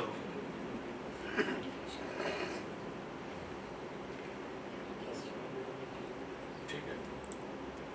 अभी दूसरा बोला हीट, तो हीट मतलब गर्मी। अभी आपने देखा कि अपना क्लाइमेट चेंज की वजह से अभी नवरात्रि में भी बारिश हो रही है, ठीक है, पहले ऐसा नहीं होता था। तो ये सब जो है ना क्लाइमेट चेंज की वजह से हो रहा है। देखिए आप ये उत्तराखंड में कहीं पे भी जाओ तो ये सब हो रहा है, कितना मतलब लोग मर रहे हैं इससे। तो अभी जो मेन फोकस है ना वो भी हीट पे है, सरकार का भी, सारे इंटरनेशनल एजेंसियों का भी। हीट मतलब बहुत डेंजर चीज़ हो गई है अभी। क्यों हो गई है? क्योंकि इंडस्ट्रियलाइजेशन हो गया है, हम पेड़ काट रहे हैं, कुछ ऐसी एक्टिविटीज़ कर रहे हैं जो एनवायरनमेंट को हम नुकसान पहुंचा रहे हैं। तो उसकी वजह से क्या होता है कि हीट रिलेटेड इंजरीज ज़्यादा बढ़ गई है। तो इसमें हमारे पास टाइम नहीं है क्योंकि दूसरा एयर पोल्यूशन का भी हमें लेना है, तो मैं फटाफट आपको ब्रीफली बताता हूँ कि हीट एक बहुत डेंजर चीज़ है। जो हीट स्ट्रेस किसको बोलते हैं? हम जो बोलते हैं ना हीट स्ट्रेस बोलते हैं। हीट स्ट्रेस क्या होता है कि आपका जो बॉडी जो है उसमें हीट मतलब सनलाइट से जो भी हीट मिलता है, या तो आपका इंडस्ट्री में काम कर रहे हैं वहाँ से हीट मिलता है, तो हीट मतलब गर्मी। तो गर्मी से आपका बॉडी में क्या क्या प्रॉब्लम्स होता है, ठीक है, ये मैं आपको बताता हूँ। ये देखिए, ये सारे जो है ना ये आउटडोर एक्टिविटीज़ हो गया। जो रोड का काम कर रहे हैं वहाँ पे भी जो डामर के साथ जो काम करते हैं तो वो हीट में काम करते हैं। फिर ये देखो वर्कर्स जो भी काम कर रहे हैं आउटडोर एक्टिविटीज़ हीट में काम कर रहे हैं विदाउट एनी प्रोटेक्शन, है। तो वो आउटडोर एक्टिविटीज़ हो गया जहाँ पे आपका वो हीट से आपकी बॉडी में प्रॉब्लम होता है। ये जो है ये सब हमने स्टडी किया है, हमने फोटोज निकाला है। आयरन फाउंड्री से, सिरामिक इंडस्ट्री से, अलग अलग इंडस्ट्रीज में कितनी धूप में काम कर, कितना देखो हीट हैंडल कर रहे हैं। अब जो किलन होता है ना, जो आपका टाइल्स बनता है, वहाँ का जो किलन का इंटरनल टेम्परेचर 1500 डिग्री सेंटीग्रेड पे उसको ब्रेक किया जाता है, ठीक है। और अपना जो है ना 40 के अब जाता है तो अपना सारा सिस्टम डिस्टर्ब होने लगता है। तो वो अंदर का टेम्परेचर है, लेकिन बाहर तो कितना भी प्रोटेक्ट करें, बाहर तो वो गर्मी ही होगा, ठीक है ना। तो हीट स्ट्रेस सिर्फ एनवायरमेंटल हीट नहीं है। एनवायरमेंटल हीट मतलब आपका जो एनवायरमेंट से, सन से या तो मशीन से जो भी गर्मी होती है, प्लस आप हेवी वर्क करते हैं। देखा वो कितना उठा रहे थे। अब इतना मैन्युअल मटेरियल हैंडलिंग करेंगे और साथ में हीट होगा तो अपना बॉडी भी कुछ मेटाबॉलिक हीट जनरेट करता है अगर हेवी वर्क करते हो तो वो हीट प्लस एनवायरमेंटल हीट, ये दोनों हीट कुछ एक्सटेंट के ज्यादा बियॉन्ड चली जाएगी तो आपको हीट स्ट्रेस होगा, ठीक है। उसी को हम हीट स्ट्रेस बोलते हैं। देखिए इसका सिम्टम्स क्या क्या है, आपको कैसे पता चलेगा कि मेरे को हीट स्ट्रेस हुआ है नहीं है? तो उसमें जैसे बोला कि आपका हार्ट बीट, जो दिल की धड़कन है वो तेज हो जाती है। इतनी गर्मी में काम करते हो फिर भी आपको नो स्वेटिंग मतलब पसीना नहीं आ रहा है। क्यों? क्योंकि वो पूरा पसीना जो होता है ना वो अपना कूलिंग काम करता है। जैसे आप गर्मी में काम करते हो हमें पसीना निकलता है, पसीना निकलता है क्या करता है, वो आपका जो बॉडी में वाटर और सॉल्ट होता है ना वो बाहर निकलता है। तो वो बाहर निकलने से क्या होगा, उसके ऊपर फिर एयर आती है तो आपको ठंडा लगता है, तो आपका बॉडी का फिर वो आपको ठंडा करता है। अगर पसीना नहीं हो रहा तो आपको बॉडी का कूलिंग वापस आएगा ही नहीं। तो पसीना क्यों नहीं होगा? क्योंकि वो हीट स्ट्रेस है वहाँ पे, इसलिए नहीं होगा, ठीक है। फिर आपको डिजीनेस, चक्कर आना, सर दर्द करना, आपका स्वभाव चिड़चिड़िया हो जाना, मतलब आपको गुस्सा आ जाना, अपने साथी जो वर्कर होते हैं उससे गुस्सा हो जाते हैं, ठीक है। तो ये सारे इनके अनकॉन्शियस होकर मतलब बेहोश होकर गिर जाते हैं, ठीक है। वोमिटिंग होता है गर्मी में, तो ये सारा हीट स्ट्रेस के सिम्टम है। मतलब ये आप जो काम कर रहे हो वहाँ पे हीट है। तो इसके तीन होते हैं, माइल्ड, मॉडरेट और सीवियर। तीन टाइप के इफेक्ट होते हैं। माइल्ड में क्या क्या आता है? हीट रेस, वो बताऊंगा आगे पिक्चर में। हीट रेस किसको बोलते हैं? हीट क्रैम्प मतलब आपका मसल क्रैम्प हो जाता है। डिहाइड्रेशन मतलब शरीर में पानी का कम हो जाना, ये माइल्ड में आता है। फिर उसके ऊपर मॉडरेट आता है, हीट एग्जॉशन। हीट एग्जॉशन क्या होता है? उसमें आपको डिजीनेस मतलब चक्कर आके गिर गए, ठीक है। फटीग हो गया, आपका बॉडी पूरा फटीग मतलब आपको एकदम थक गए, क्योंकि आपका जो बॉडी में जो थर्मोरेगुलेटरी सिस्टम होता है वो एकदम डिस्टर्ब हो जाता है, ठीक है। फिर सीवियर में हीट स्ट्रोक होता है। हीट स्ट्रोक जो होता है ना उससे ये एकदम फेटल है। फेटल इन द सेंस कि आपका उससे मृत्यु भी हो सकती है। ये सबसे ज्यादा ये प्रॉब्लम है, हीट जो स्ट्रोक होता है। तो ये हायरार्की, जैसे मैंने उसमें बोला, ये सब हायरार्की है कि सबसे ज्यादा जो है डेंजरस हीट स्ट्रोक है। तो हम ज्यादा उसमें कंसंट्रेट करेंगे कि हीट स्ट्रोक क्या है और हीट स्ट्रोक से क्या होता है, ठीक है। देखिए मैंने हीट रेस मतलब आपकी चमड़ी होती है उसमें ये धब्बे हो जाना, उसको हीट रेस बोलते हैं। फिर आपके मसल जो है ना पाँव में वो क्रैम्प हो जाना, आप चल नहीं सकते, उसको हीट क्रैम्प बोलते हैं। और हीट कोलैप्स मतलब चक्कर खा के गिर जाना। हीट एक्सॉशन जो वो उसमें क्या होता है, आपको बहुत ज़्यादा प्यास लगती है आपको चक्कर आते हैं, बहुत ज़्यादा पसीना होता है इसमें। पिछले बोला ना कि नहीं होता, इसमें होता है, पसीना होता है, वीकनेस आ जाता है, नोसिया होता है, उल्टी जैसा फीलिंग होता है। तो ये सब हीट एग्जॉशन बोलते हैं। और हीट एग्जॉशन के बाद जो स्टेप होता है ना, उसको हम हीट स्ट्रोक बोलते हैं। हीट एग्जॉशन के बाद का स्टेप होता है वो हीट स्ट्रोक बोलते हैं। तो हीट स्ट्रोक में क्या होता है, ये सबसे ज्यादा डेंजर है। इसमें क्या होता है कि हमारा भगवान ने ऐसा बॉडी बनाया है कि कुछ तापमान होता है ना, वो सहन कर पाता है। उसको थर्मोरेगुलेटरी सिस्टम बोलते हैं कि अपना बॉडी वो अपने आप को, अगर बाहर का 30 डिग्री 35 डिग्री तक जाता है तब वो अपना बॉडी खुद एडप्ट करता है। पर कुछ अगर उससे भी ज्यादा जाए तो फिर बॉडी एडप्ट करना बंद कर देगा। और बंद कर देगा वो एडप्ट करना, तो क्या होगा कि सारे ऑर्गन्स को आपको फेल करना चालू करेगा। ठीक है, उसी को हम हीट स्ट्रोक बोलते हैं। हीट स्ट्रोक में क्या होता है, आपको कंफ्यूजन, पता ही नहीं चला मैं क्या काम कर रहा हूँ। आप कर रहे हो लेकिन आप कंफ्यूजन में रहते, मैं ये करूँ, ये सिम्टम्स है इसके। तो आपको पता चला कि हीट स्ट्रोक है कि नहीं है। तो अगर आपको सिम्टम पता चलेगा तो पता चलेगा कि हीट स्ट्रोक है कि नहीं है। ठीक है, फिर आपका बिहेव चेंज हो जाना, कोई लगेगा भाई आपका तो स्वभाव चेंज हो गया है वो काम करते समय। ठीक है, फिर आपको कॉन्शियसनेस चला जाता है, आपको पता ही नहीं आप क्या कर रहे हैं, लॉस ऑफ कॉन्शियसनेस होता है। ठीक है, फिर लैक ऑफ स्वेटिंग, इसमें स्वेटिंग नहीं होता है। अगर नहीं होगा तो आपका कूलिंग नहीं होगा बॉडी का। ठीक है, और एबनॉर्मली हाई टेम्परेचर, मतलब आपका 41 डिग्री सेंटीग्रेड तक आपका तापमान चले जाना।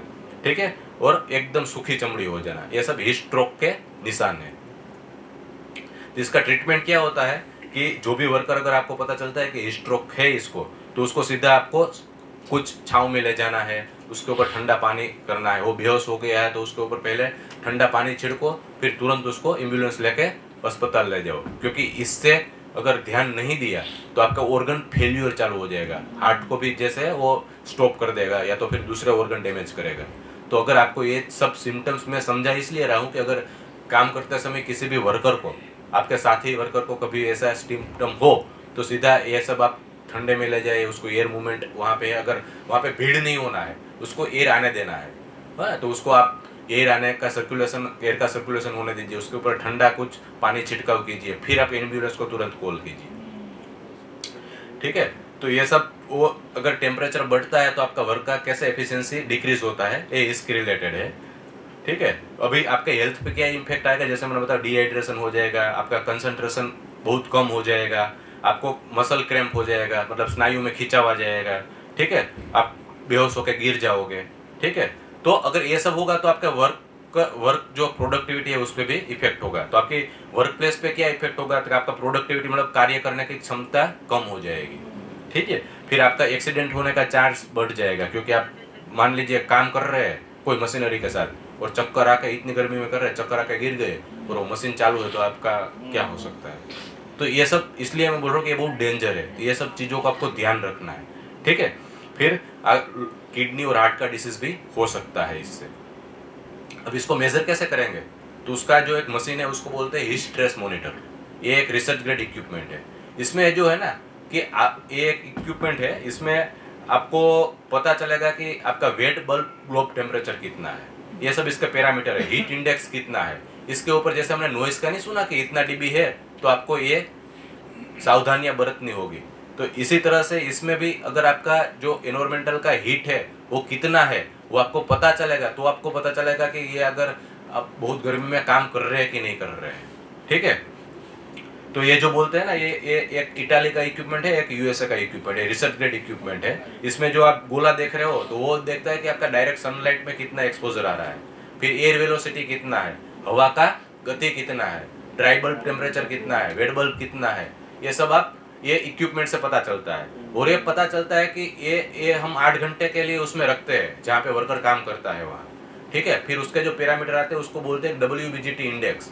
वो इंडेक्स एक वैल्यू होती है टेम्परेचर की, उससे हम पता चलता है कि वो जो काम करने का मतलब जो भी एनवायरनमेंट है आपके लिए सूटेबल है कि नहीं है, अभी वो टेम्परेचर में आपको काम करना चाहिए कि नहीं करना चाहिए। ठीक है, फिर आपका खुद का टेम्परेचर नापना है तो ये सारे इक्विपमेंट है। जो थर्मोमीटर होता है डिफरेंट टाइप के, ओरल थर्मोमीटर होता है, रेक्टल थर्मोमीटर होता है, इन ईयर थर्मोमीटर कान से भी पता चलता है, और ये लेटेस्ट एडवांस जो है इंफ्रारेड टेक्नोलॉजी का है, वो IR कैमरा बोलते हैं।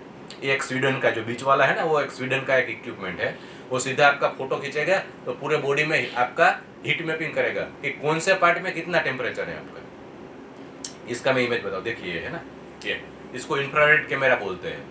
ये आपका अगर मैंने फोटो लिया फिर मैं सॉफ्टवेयर में इसको लेके जाऊंगा तो फिर जहाँ पे भी कर्सर रखूंगा और बताएगा कि यहाँ पे कितना टेम्परेचर है, यहाँ पे कितना, यहाँ पे कितना, यहाँ पे कितना। ये सब रिसर्च ग्रेड इक्विपमेंट है, ठीक है। फिर जो मैंने बोला कि ये WBGT इंडेक्स वो क्या होता है, एक कॉम्बिनेशन एक इक्वेशन से बनता है, वेट बल्ब ग्लोब टेम्परेचर। उसमें जो उसका वैल्यूज होता है मैथमेटिकल इक्वेशन से कि वेट बल्ब 0.7 डिग्री लेते हैं और 0.3 डिग्री ग्लोब टेम्परेचर लेते हैं। फिर ये जो भी टेम्परेचर आया उससे ये आपका शेड्यूल बनता है। देखिए ये परमिसेबल लेवल है, ये हम देखते हैं इसमें मेन। इसमें क्या होता है, अगर उसमें हमने 30 डिग्री सेंटीग्रेड में, ये टेम्परेचर नहीं है 30 डिग्री, आप मैं जो बोल रहा हूँ टेम्परेचर नहीं है, वो WBGT इंडेक्स है, ठीक है। अगर वो 30 डिग्री है तो आप कंटिन्यूस वर्क कर सकते हैं लाइट। अगर 26.7 डिग्री आया तो आपको मॉडरेट काम कर सकते हैं, और 25 डिग्री अगर है तो आपको हेवी वर्क कर सकते हैं। जैसे जैसे वैल्यू आपकी बढ़ेगी ऐसे ऐसे आपको रेस्ट लेना पड़ेगा। तो जैसे अगर मान लीजिए कि 30.6 डिग्री आया वो WBGT इंडेक्स, तो आपको 75% वर्क करना है, 25% रेस्ट लेना है। फिर 31.4 आया तो 50% वर्क करना है, 50% रेस्ट लेना है ईच आवर, ठीक है। और 32.2 आया तो 25% वर्क करना है, 75% रेस्ट लेना है। तो अगर किसी भी इंडस्ट्री में वर्क रेस्ट साइकिल हम डिजाइन करते हैं तो इसकी वैल्यूज के ऊपर से हम कर सकते हैं, ठीक है। यही है, सेम वैल्यू दिया है कि अगर ये फ़ारेनहाइट में वैल्यू दिया है, डिग्री सेंटीग्रेड और फ़ारेनहाइट 2 यूनिट होते हैं टेम्परेचर के, तो उसमें आपको कैसा कितनी टाइम के लिए काम करना है। जैसे लो रिस्क है तो आप काम कर सकते हैं कंटिन्यूस, लेकिन जैसा जैसा रिस्क बढ़ता है तो आपको एक्टिविटी सस्पेंड करना है, एक्टिविटी रिड्यूस करना है, ये सारा वैल्यूज ये हमें बताता है, ठीक है। अभी देखिए हमने हमारा जो काम हुआ है उसमें ये कॉपर बेल मेकिंग एक इनफॉर्मल सेक्टर है। वहाँ पे जो मजदूर होता है वो अपने घर पे ही एक भट्ठी जला के उसमें कॉपर के मेटल बेल बनाते हैं, वो फिर उसको फॉरेन में एक्सपोर्ट करते हैं, ठीक है। और एक शिप रिसाइकलिंग एक्टिविटीज़ है। तो वहाँ पे हमें क्या मिला, ये हमारा अभी इंटरनेशनल इंडो US कॉन्फ्रेंस हुआ था, उसमें हमने ये हमारा रिसर्च प्रेजेंट किया था कि इसमें जो कॉपर बेल वर्कर है वो कितनी गर्मी में काम करते हैं, ठीक है। तो उसका जो भी हमने पूरा का पूरा जो मैंने इंस्ट्रूमेंट बोला वो सब लगाया, ठीक है, पूरा शिफ्ट में लगाया। तो हमें पता चला कि उनका जो तो है सारे जो नॉर्म्स है उससे सारे एक्सीड हो रहा है। जो ओसास का कुछ लिमिट है, ओसा ने कुछ लिमिट दिया है कि इतना WBGT इंडेक्स आता है तो इतना देर के लिए काम करना है। तो उसमें उसका हमें मिला कि उसको तो 50% काम करना पड़ेगा और 50% रेस्ट देना पड़ेगा अगर इतनी गर्मी में काम करेंगे तो, वरना फिर उसको वो जो हीट रिलेटेड इंजुरीज है, वो हीट स्ट्रोक है, ये सब होने के चांस बढ़ जाएंगे, ठीक है। तो यही है कि फिर हमने किया कि उसको कौन से ड्यूरेशन में काम करना चाहिए। तो अर्ली मॉर्निंग और लेट इवनिंग में काम करेंगे तो टेम्परेचर कम रहेगा। बाकी मिड डे में अगर आप काम करेंगे वहाँ पे तो सारा एक्सीड लिमिट होगा, तो आपको 50% वर्क करना है, 50% रेस्ट लेना है। रेस्ट इन द सेंस कि आपको गर्मी से निकल के, भट्ठी से निकल के दूसरा जो टिपिंग होता है, बहुत सारी एक्टिविटीज करते हैं, तो थोड़ी देर के लिए वहाँ एक्टिविटी करना है, फिर वहाँ जाना है, ऐसा, ठीक है।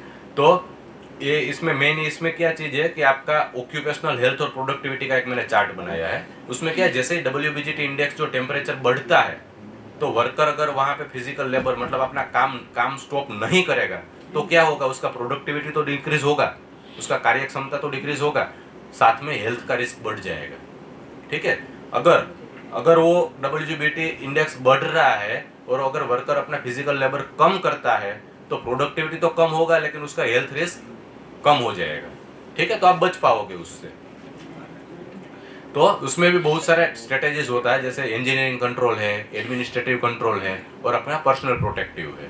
तो इंजीनियरिंग कंट्रोल में क्या कर सकते हैं, इसमें जनरल वेंटिलेशन हम करते हैं, प्रोवाइड करते हैं, जैसे मिक्स करते हैं एयर को कूल एयर के साथ, ताकि आपका जो वातावरण काम कर रहे हैं वहाँ पे वो ठंडी थोड़ी हवा रहे, ठीक है। फिर एयर ट्रीटमेंट देते हैं, एयर कूलिंग का जो वहाँ पे जहाँ पे काम कर रहे हैं वहाँ पे अगर पॉसिबल है तो वहाँ पे एयर कंडीशनर या तो एयर कूलर जैसा कुछ लगाया जाए। जैसे अभी होंडा का ने सब प्लांट होता है वहाँ में पूरा का पूरा एयर कंडीशन, जैसे हम बाइक में चलाते हैं ना, विठलापुर में होंडा है, वहाँ पे ऐसा जरूरी नहीं कि सब जगह गर्मी में ही काम करते हैं, वहाँ पूरा एयर कंडीशनिंग प्लांट है और पूरा का पूरा आपका बाइक लेके एसेसरी पूरा वो AC में काम करता है और पूरा वहाँ पे ऑटोमोबाइल मतलब ऑटोमोबाइल से मतलब वो आप पूरा का पूरा मशीन रोबोटिक होता है, ठीक है।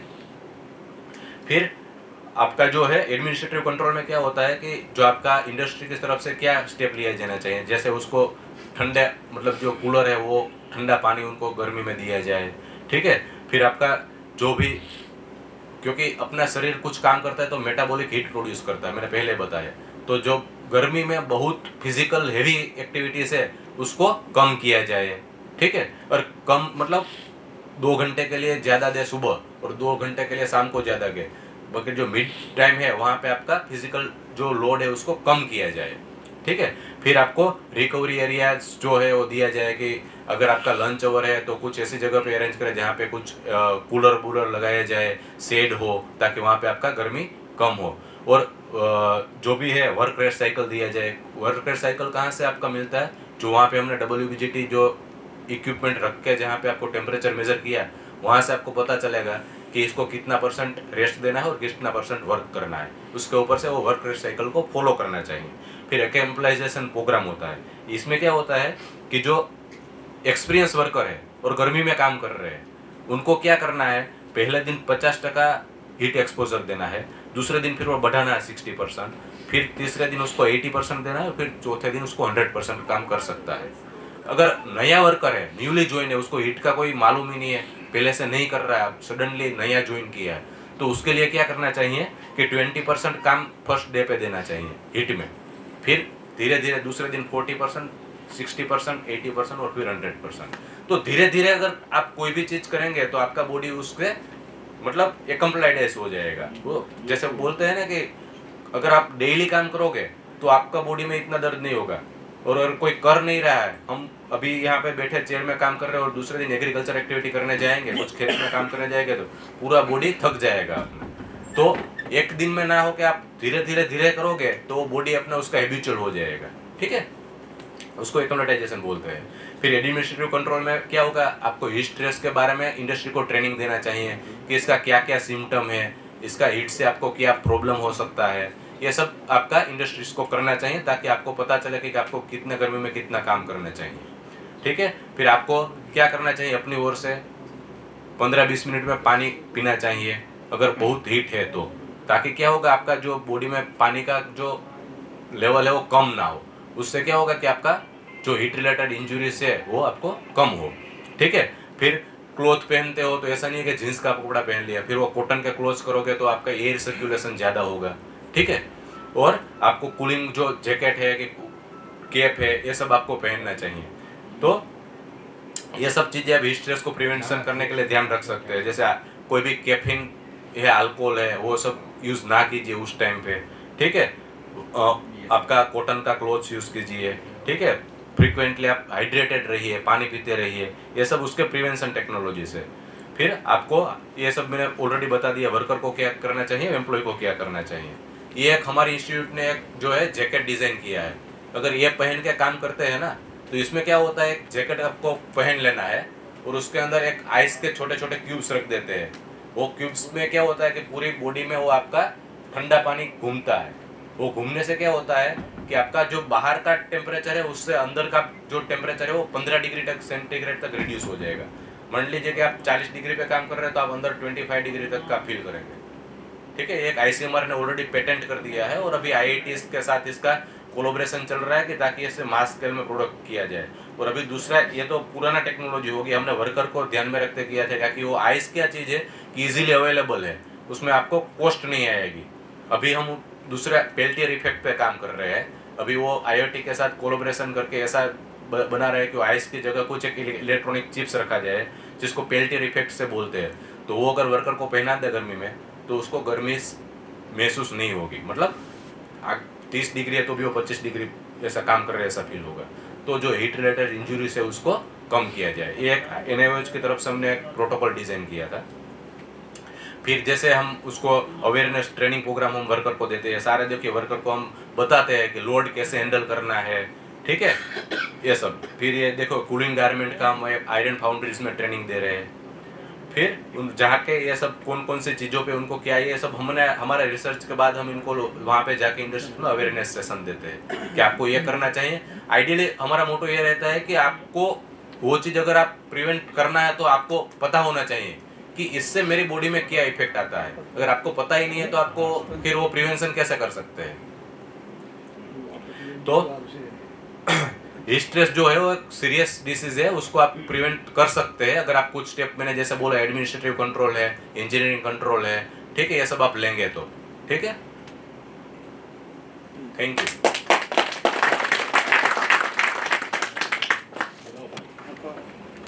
थैंक यू सर, आपने बहुत अच्छे तरीके से बहुत ही 2 टॉपिक्स, बहुत इम्पोर्टेंट टॉपिक्स सभी के लिए वो डिस्कस करें।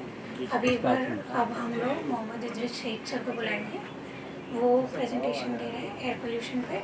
आप लोग पावर लूम में काम करते हैं तो वहाँ पे जो डस्ट होता है वो आपकी श्वास के थ्रू आपकी बॉडी पे इफेक्ट डालता है, उसके बारे में, और जो पर्यावरण में प्रदूषण होता है उसके बारे में सर उन टॉपिक्स के ऊपर काम करते हैं। तो अभी वो प्रेजेंटेशन देने आएंगे। हम छोटा ही रखेंगे क्योंकि आज नवरात्रि है, सबको ज़्यादा भी है, तो सर थोड़ा आपसे रिक्वेस्ट करते हैं थोड़ा जल्दी कंक्लूड करेंगे।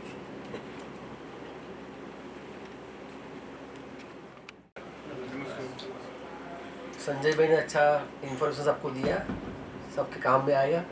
मेरा नाम इद्रिस शेख है, मैं NIOS में टेक्निकल असिस्टेंट में 19 साल से काम कर रहा हूँ।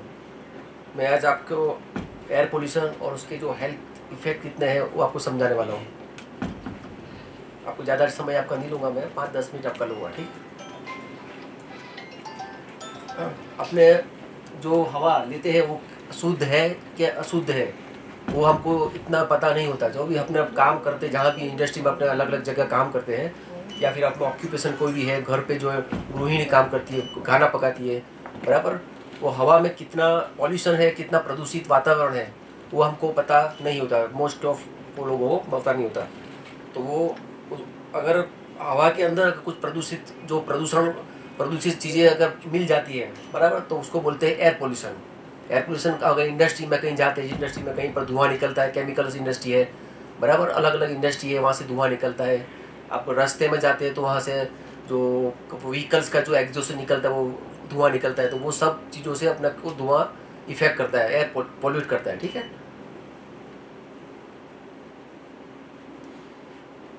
एयर जो अपने एयर वातावरण में जो अलग अलग प्रकार के जो प्रदूषक होते हैं, एयर पोल्यूटेंट बोलते हैं उसको, वो एयर पोल्यूटेंट का अपने शरीर में कैसे एंटर होता है, तो उसके अलग अलग प्रकार रूट्स होते हैं। रूट्स पर एंट्री होता है एक इनहेलेशन से। आप श्वास द्वारा जो प्रदूषण लेते हैं, जो प्रदूषक आपके अंदर जा रहा है बॉडी, वो सांस से जा रहा है, उसको इनहेलेशन बोलते हैं। एब्जॉर्बेंस आपके बॉडी के थ्रू, स्किन के थ्रू जा रहा है, ठीक है, चमड़ी के थ्रू आपको एब्जॉर्ब करता है। और इंजेक्शन, आप जो खाना खाते हैं उसके अंदर कुछ आपको प्रदूषित कोई चीज़ आ गई, ठीक है, तो उसको बोलते हैं इंजेक्शंस। तो ये this is of the route of the entry.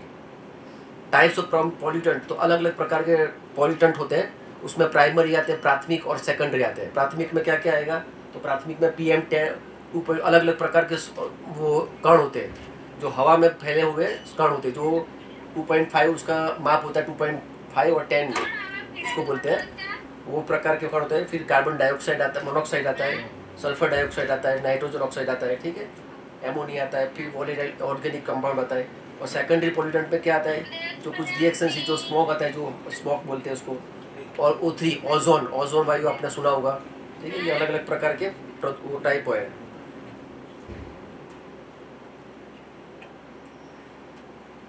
Primary type pollutants में क्या होता है, SO2 आता है, NOx आता है, वोलेटाइल कार्बन डाइऑक्साइड आता है, ठीक है। अलग अलग प्रकार के, जहाँ सपोज ये NOx अपने जो व्हीकल्स का जो एग्जॉशन निकलता है, व्हीकल्स एग्जॉशन अलग अलग प्रकार के। अभी अपने पेट्रोल ले लो, पेट्रोल से भी धुआं निकलता है, वो धुआं भी अपने स्वास्थ्य के लिए हानिकारक है, ठीक है। उसमें अलग अलग प्रकार के पॉल्यूटेंट आते हैं। CFC ले लो अपने, एमोनिया, जहाँ पेस्टिसाइड जहाँ छिड़का जाता है, तो पेस्टिसाइड जो वर्कर्स काम करते हैं वहाँ पर भी एमोनिया का प्रमाण ज़्यादा होता है।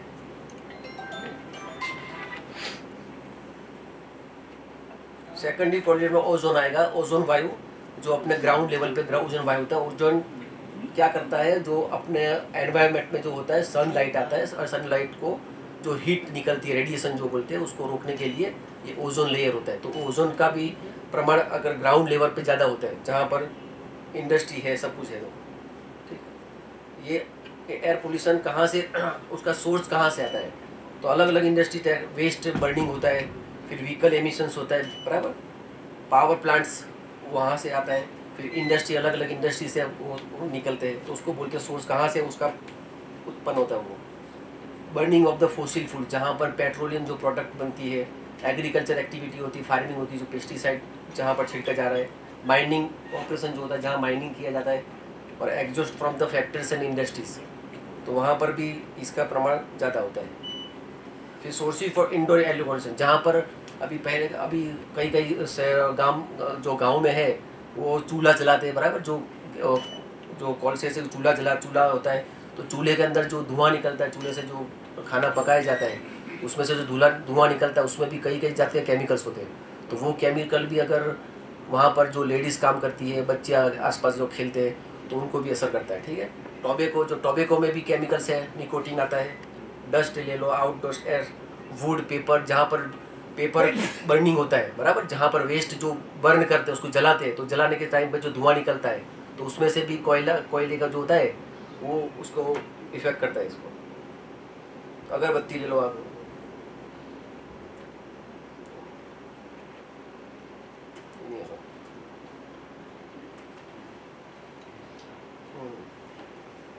अब पार्टिकुलर मैटर, जहाँ पे डस्टी वातावरण है, जहाँ पर ज़्यादा धूल मिट्टी है, जो सीमेंट इंडस्ट्री में काम करते हैं, अलग अलग इंडस्ट्री में काम करते हैं, सीमेंट इंडस्ट्री है, तो वहाँ पर धूल ज़्यादा जमा होगी। क्वार्ट्ज इंडस्ट्री ले लो आप, अब अगाटी इंडस्ट्री है, वहाँ पर जो भी वर्कर्स काम करते हैं अगाटी इंडस्ट्री में, ठीक है, तो वहाँ पर जो ग्राइंडिंग को प्रोसेस होती है, बड़े बड़े पत्थर को लेकर ग्राइंड करते हैं, उसमें से पाउडर बनाते हैं, तो जो ग्राइंड करने के टाइम पर बहुत सब धूल निकलती है, धुआं मिट्टी वगैरह, तो उसमें भी उसको बोलते हैं सस्पेंडेड पार्टिकल मैटर। ठीक है, जो तैरने वाले, हवा में तैरने वाले जो कण होते हैं उसको बोलते हैं सस्पेंडेड पार्टिकल मैटर। तो उसके भी अलग अलग जात के जो छोटे छोटे कण होते हैं, उसमें 2.5 होता है माइक्रोमीटर, 10 माइक्रोमीटर, अलग अलग प्रकार के जो कण होते हैं, वो कण अगर अपन श्वास में लेते हैं वर्कर्स, और लंबे टाइम पर वर्कर वहीं काम करता है, तो उसको अंदर इफेक्ट करता है धीरे धीरे।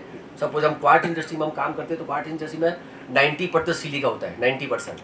तो सिलिका अंदर एक बार जाएगा आपके लंग्स के अंदर, जो बारीक पार्टिकल्स हैं धीरे धीरे अंदर जाकर डिपोजिट जमा होंगे, और वो अगर वो वर्कर वहाँ पर 5 साल 10 साल तक काम करता है, और वो जो सिलिका पार्टिकल्स अंदर जाके लंग्स को धीरे धीरे डैमेज करता है, जो भी अंदर सेल्स हो डैमेज करता है, वो रिकवर नहीं है। सिलिकोसिस जो डिसीज होता है सिलिका से, वो रिकवर नहीं है। उसको सिर्फ आप प्रिकॉशन ले सकते हैं, आप मास्क पहन सकते हैं, जो भी वर्कर काम करता है वो मास्क पहनना है उसको, ठीक है, प्रिकॉशन लेना है। वो है टीबी जैसा ही है, टीबी जो ट्यूबरकुलोसिस बोलते हैं, आपको दमा स्वास्थ्यमा आता है, उसके जैसा ही वो रोग है, लेकिन उसको रोकना नामुमकिन है। ठीक है, तो ये अलग अलग प्रकार के जो है कण है वो। फिर डस्ट आएगा, तो डस्ट में भी आपको अलग प्रकार के इनहेलेबल थोरासिक पार्टिकल, कुछ पार्टिकल जो बड़े होते हैं, बड़े साइज वाले, वो सिर्फ नाक के तक ही रहते हैं, तो वो नाक के अपना जो छींक खाते तो निकल जाते हैं, साफ हो जाता है, अपनी नाक क्लीन हो जाती है। कुछ पार्टिकल जो लेस देन 25 माइक्रोमीटर जो साइज होता है, वो वाले अपने गले तक ही सीमित रहते हैं, तो वहाँ तक जाके वो अटक जाते हैं। ठीक है, लेकिन कुछ बारीक पार्टिकल लेस देन जो अपने 5-10 माइक्रोसेकंड छोटे वाले पार्टिकल, वो धीरे धीरे अंदर लंग्स में जाते हैं, जो लंग्स में जो गैस रीजन जहाँ पर वायु शुद्ध होता है, वहाँ जाके वो डैमेज करते हैं, और लंग्स को खराब करके वो सपोज अब सिलिका है तो सिलिकोसिस होगा। ठीक है, अगर कोई कॉटन इंडस्ट्री में काम कर रहा है तो कॉटन का तो फाइबर जाएगा, तो कॉटन वो बिसिनेस होगा। ठीक है, ऐसे ही एक एस्बेस्टोस नाम का, वो एस्बेस्टोस सीमेंट इंडस्ट्री में यूज़ करते हैं, तो एस्बेस्टोसिस के क्या होगा, एस्बेस्टोस नामक रोग होगा। तो ये अलग अलग प्रकार के डिसीज होते हैं, डस्ट से होते हैं। ठीक है, तो ये जो बारीक पार्टिकल्स है ना, वो अंदर जाने से उसको रोकना चाहिए अपने को। मैंने आपको बोला सिलिका डस्ट है, जो सिलिका इंडस्ट्री जो है, क्वार्ट्ज इंडस्ट्री है, फिर अपने अगाटे इंडस्ट्री है, खंबात में यहाँ पर है, गुजरात में खंबात है, वहाँ पर जो डेकोरेटिव स्टैंड बनाते हैं, तो डेकोरेटिव स्टैंड में वो भी वहाँ पर भी उसके अंदर भी सिलिका होता है, तो उसको ग्राइंडिंग और शेपिंग देने के टाइम पे जो भी मशीनरी चलाते हैं तो वो भी डस्ट होता है, क्योंकि वो लोकल जो छोटे छोटे घर पे मशीन छोटे छोटे लगाए हैं, तो उनको तो कुछ कंट्रोल टेक्नोलॉजी पता नहीं कैसे कंट्रोल करना है, वो वैसे ही काम कर रहे हैं। ठीक है, धूल वैसे ही हवा में जा रही है, तो वहाँ पर ज़्यादा जरूरी है। बड़ी बड़ी इंडस्ट्री वाले भी नहीं करते इतने टाइम। ये अलग अलग स्टेज होते हैं जहाँ पर अपना जो छोटे छोटे बारीक कण हैं वो वहाँ जाके अटक जाते हैं। ठीक है, अब हेल्थ इम्पैक्ट क्या होगा, तो जो मैंने आपको बोला, जो डस्ट से क्या क्या अलग अलग प्रकार के रोग हो सकते हैं। तो सिस्टिक फाइब्रोसिस होता है, आपका लंग्स खराब हो जाता है, धीरे धीरे सेल खराब हो जाते हैं, लंग्स डिसीज हो सकता है। फिर लंबे टाइम पे, लॉन्ग टाइम पे कैंसर भी हो सकता है। आपको श्वास लेने में तकलीफ हो रही है, वीजिंग हो रहा है, कफिंग हो रहा है, अस्थमा हो रहा है, ठीक, अलग अलग प्रकार के। फिर शॉर्ट टर्म, अगर ज़्यादा उसमें वो है तो उसमें शॉर्ट टर्म बोलते हैं, छोटे टाइम, और लॉन्ग टर्म में अगर लंबे टाइम पे वो काम कर रहा है तो उसको लॉन्ग टर्म बोलते हैं। ये कार्बन मोनोऑक्साइड जो हीमोग्लोबिन अपना है शरीर में, जो हीमोग्लोबिन लोही की मात्रा है, वो अगर कार्बन मोनोऑक्साइड जहाँ से धुआं निकलता है, जो इनकम्बस्टेंट जो व्हीकल कार जो है, अलग अलग प्रकार के व्हीकल में से जो धुआं निकलता है, ठीक है, खराब धुआं, वो खराब धुआं अपने बॉडी के अंदर जाता है और ब्लड स्ट्रीम में जो भी कार्बन मोनोऑक्साइड कार्बन उससे मिल के जो हीमोग्लोबिन की मात्रा को कम कर देता है, ठीक है। तो ये हमको इफेक्ट करता है। तो उसके अलग अलग प्रकार के हेल्थ इफेक्ट, सेम नाइट्रोजन, ये NOx है, SOx है, लेड है। अब लेड ले लो, ये टॉक्सिक मेटल है। मेटल किसी किसी सपोज लेड बैटरी इंडस्ट्री में जहाँ काम करते हैं वर्कर्स, वो एक ही छोटे कमरे में काम करते हैं, जो बैटरी इंडस्ट्री है, बराबर, रिपेयरिंग काम करते हैं, रिसाइकलिंग करते हैं, तो बैटरी इंडस्ट्री में लेड ज़्यादा होगा, तो जो भी फ्यूम्स निकलेगा लेड, तो वो वर्कर्स को अंदर ही इनहेल करेगा, ठीक है। तो उसको प्रिकॉशन लेना बहुत ज़रूरी है। तो लेड से भी क्या होता है, न्यूरोलॉजिकल सिम्टम्स इफेक्ट होता है, अपना मगज पे असर होती है, ठीक है। बच्चे हैं तो बच्चों को भी डेवलपमेंट कम हो जाएगा, तो ग्रोथ कम हो जाएगी। अगर लेडीज है तो उसका इनफर्टिलिटी का प्रॉब्लम होगा, ठीक है। सबको अलग अलग प्रकार के प्रॉब्लम होंगे। और क्रोनिक होगा तो सब कैंसर, कार्सिनोजन, कैंसर भी हो सकता है उससे। सेम मर्क्यूरी, पारा जो बोल रहे हैं इसको, मर्क्यूरी भी ऐसा है कि वो जल्दी से थोड़ा टेम्परेचर में उसका वो धुआं हो जाता है, भाप बन जाती है। तो वो भाप भी अपना अंदर वो लेंगे सांस के अंदर, तो वो भी अपने को धीरे धीरे अपना मगज मेंटल इफेक्ट करेगा, अलग अलग प्रकार के रोग होंगे, ठीक है। उसमें वीकनेस आएगी, फटीग होगा, फ्रेमर होगा, बिहेवियर चेंज होगा, नर्वस सिस्टम, रिस्पायरेबल लंग्स भी खराब हो सकते हैं, ठीक है, बायोरेसल आएगा। फिर अलग अलग प्रकार के मैंने आपको बोला ऑक्यूपेशनल डिसीज है। सभी इंडस्ट्री में अलग अलग काम करते हैं, लेकिन जो ऑक्यूपेशनल डिसीज जहाँ स्पेसिफिक काम हो रहा है, सपोज मैंने आपको बोला क्वार्ट्स इंडस्ट्री में सिलिका का प्रमाण ज़्यादा होगा तो सिलिकोसिस होगा उसको, ठीक है। एस्बेस्टोस, अलग अलग प्रकार के इंडस्ट्री में, सपोज पहले एस्बेस्टो अभी बैन लग गया है, लेकिन पहले सीमेंट इंडस्ट्री में एस्बेस्टो यूज़ करते थे, बराबर। फिर ब्रेक लाइनिंग इंडस्ट्री, अलग अलग इंडस्ट्री में, टेक्सटाइल इंडस्ट्री में भी हमने काम किया है जहाँ पर एस्बेस्टोस डाला जा रहा है। तो जब वो फीडिंग मटेरियल, अलग अलग डिपार्टमेंट होता है जहाँ फीडिंग कर रहे हैं, ठीक है, वहाँ पर कुछ अलग, अगर एग्जॉस्ट सिस्टम नहीं लगाया, प्रॉपर वेंटिलेशन नहीं लगाया, और खुले में पूरा सब उड़ रहा है, तो वो एस्बेस्टोस जो फाइबर, छोटे छोटे वाले फाइबर होते हैं, वो भी अपने को अंदर इनहेल जो करता है, अंदर श्वास में लेकर, वो भी लंग्स में जमा होते हैं, और उसको एस्बेस्टोस नामी रोग होता है। अगर लंबे टाइम पे करते हैं तो उसको भी रोकथाम करना चाहिए। आप अगर कॉटन फाइबर, जो कॉटन इंडस्ट्री में काम करते हैं, टेक्सटाइल इंडस्ट्री में, वहाँ पर भी कॉटन इंडस्ट्री से क्या, वो जो निकलते बारीक बारीक जो भी माइक्रो जो पार्टिकल्स, वो भी आपके लंग्स में जाएंगे, ठीक है। और बिसिनोसिस नाम का रोग होगा, उसको बोलते हैं लंग्स ब्राउन, क्योंकि ब्राउन कलर का उसका वो फाइबर होता है, तो वो भी अंदर जाके आपको lung disease, brown lung disease बोलते हैं उसको। तो ये अलग अलग प्रकार के अपने हैं, बिसिनोसिस है, ये वो है। अभी ऑक्यूपेशनल डिसीज कैसे आप जानेंगे, आइडेंटिफाई कैसे करेंगे, तो हम उसके लिए अलग अलग प्रकार के ये है कि भाई आपको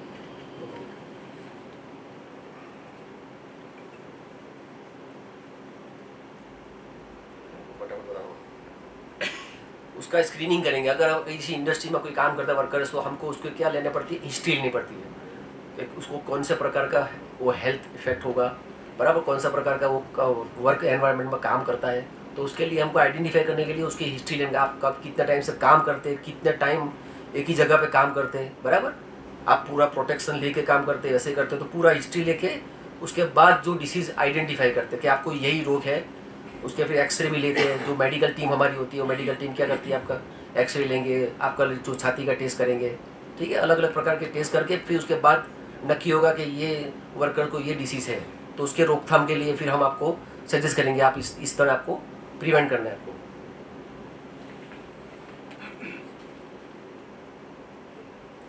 हम ये 4 ऑब्जेक्टिव पे काम करते हैं। इसका जो मुख्य उद्देश्य हमारे उसमें क्या है होता है कि पहले आपको रुके थे हाजर्स, कौन से प्रकार के हाजर्स आपको है।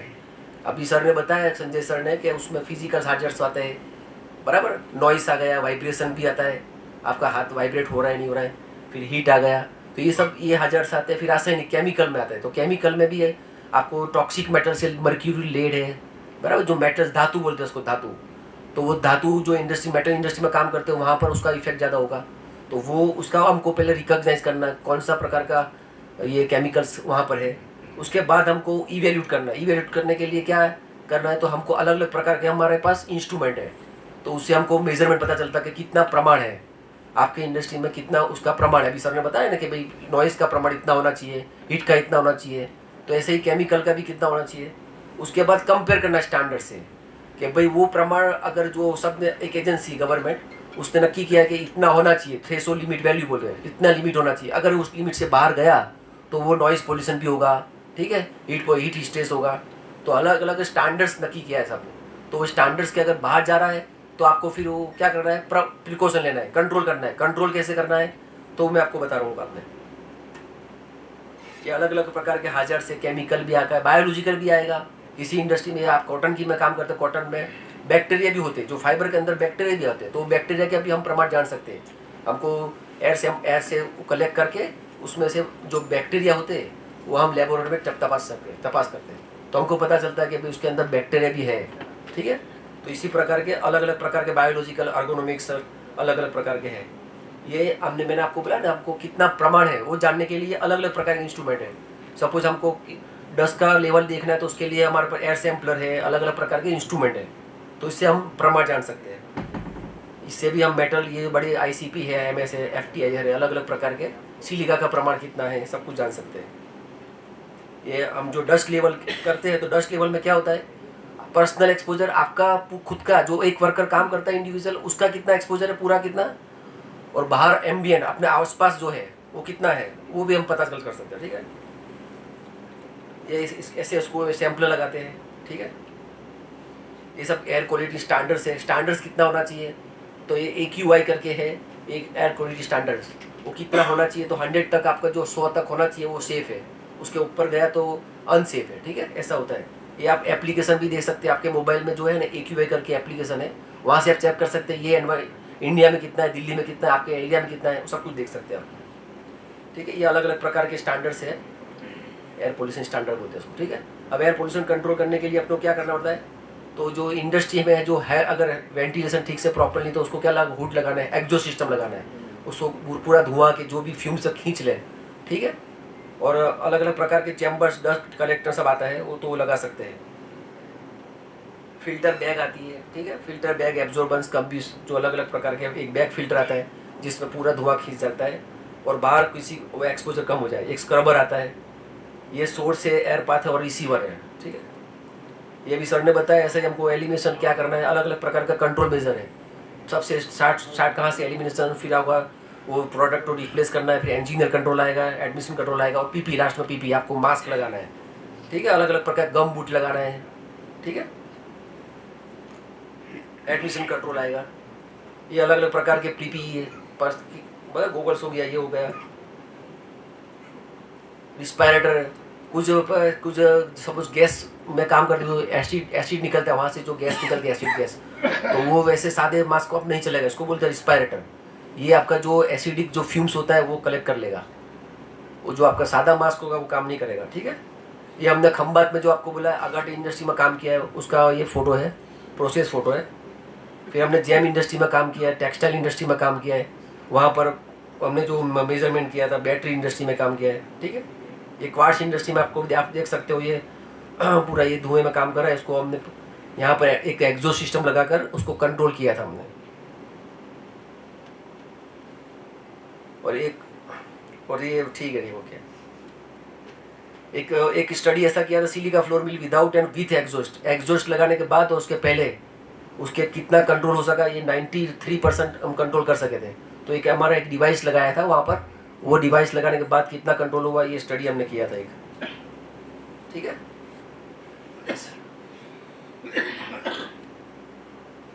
ये अलग अलग प्रकार के हमारे प्रोजेक्ट हुए, वो प्रोजेक्ट में हमने जो काम किया है वो आपको संजय से ने वैसे तो बता दिया है, ठीक है। ओके, धन्यवाद आपको।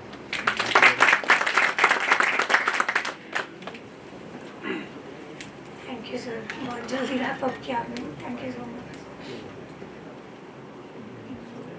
सर। हम अभी मोमेंटो प्रेजेंट करेंगे, तो अभी मैं रिक्वेस्ट करूंगी श्री कुणाल शाह सर को, chairman environment pollution control and waste management committee, वो चेंबर को आप अप्रिसिएशन मोमेंटो प्लीज़ दीजिए।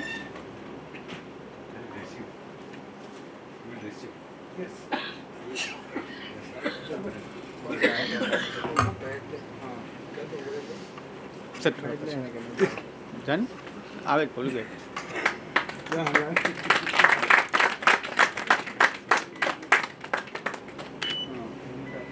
एक मिनट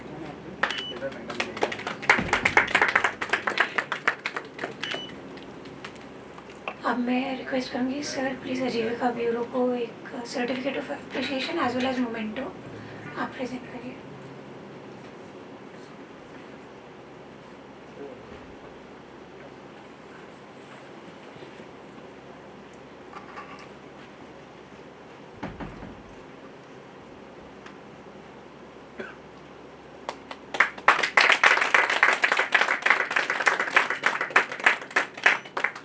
अब हमारे जो दोनों एक्सपर्ट स्पीकर्स आए थे प्लीज़ उनको अप्रिशिएट करते हुए एक्सपर्ट स्पीकर्स को सर्टिफिकेट और मोमेंटो के साथ आप नवाजिए।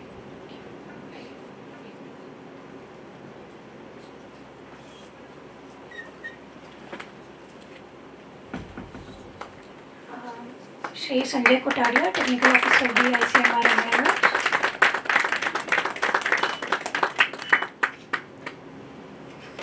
Shri Mohammad Idris Shaikh technical assistant ICMR NIOH,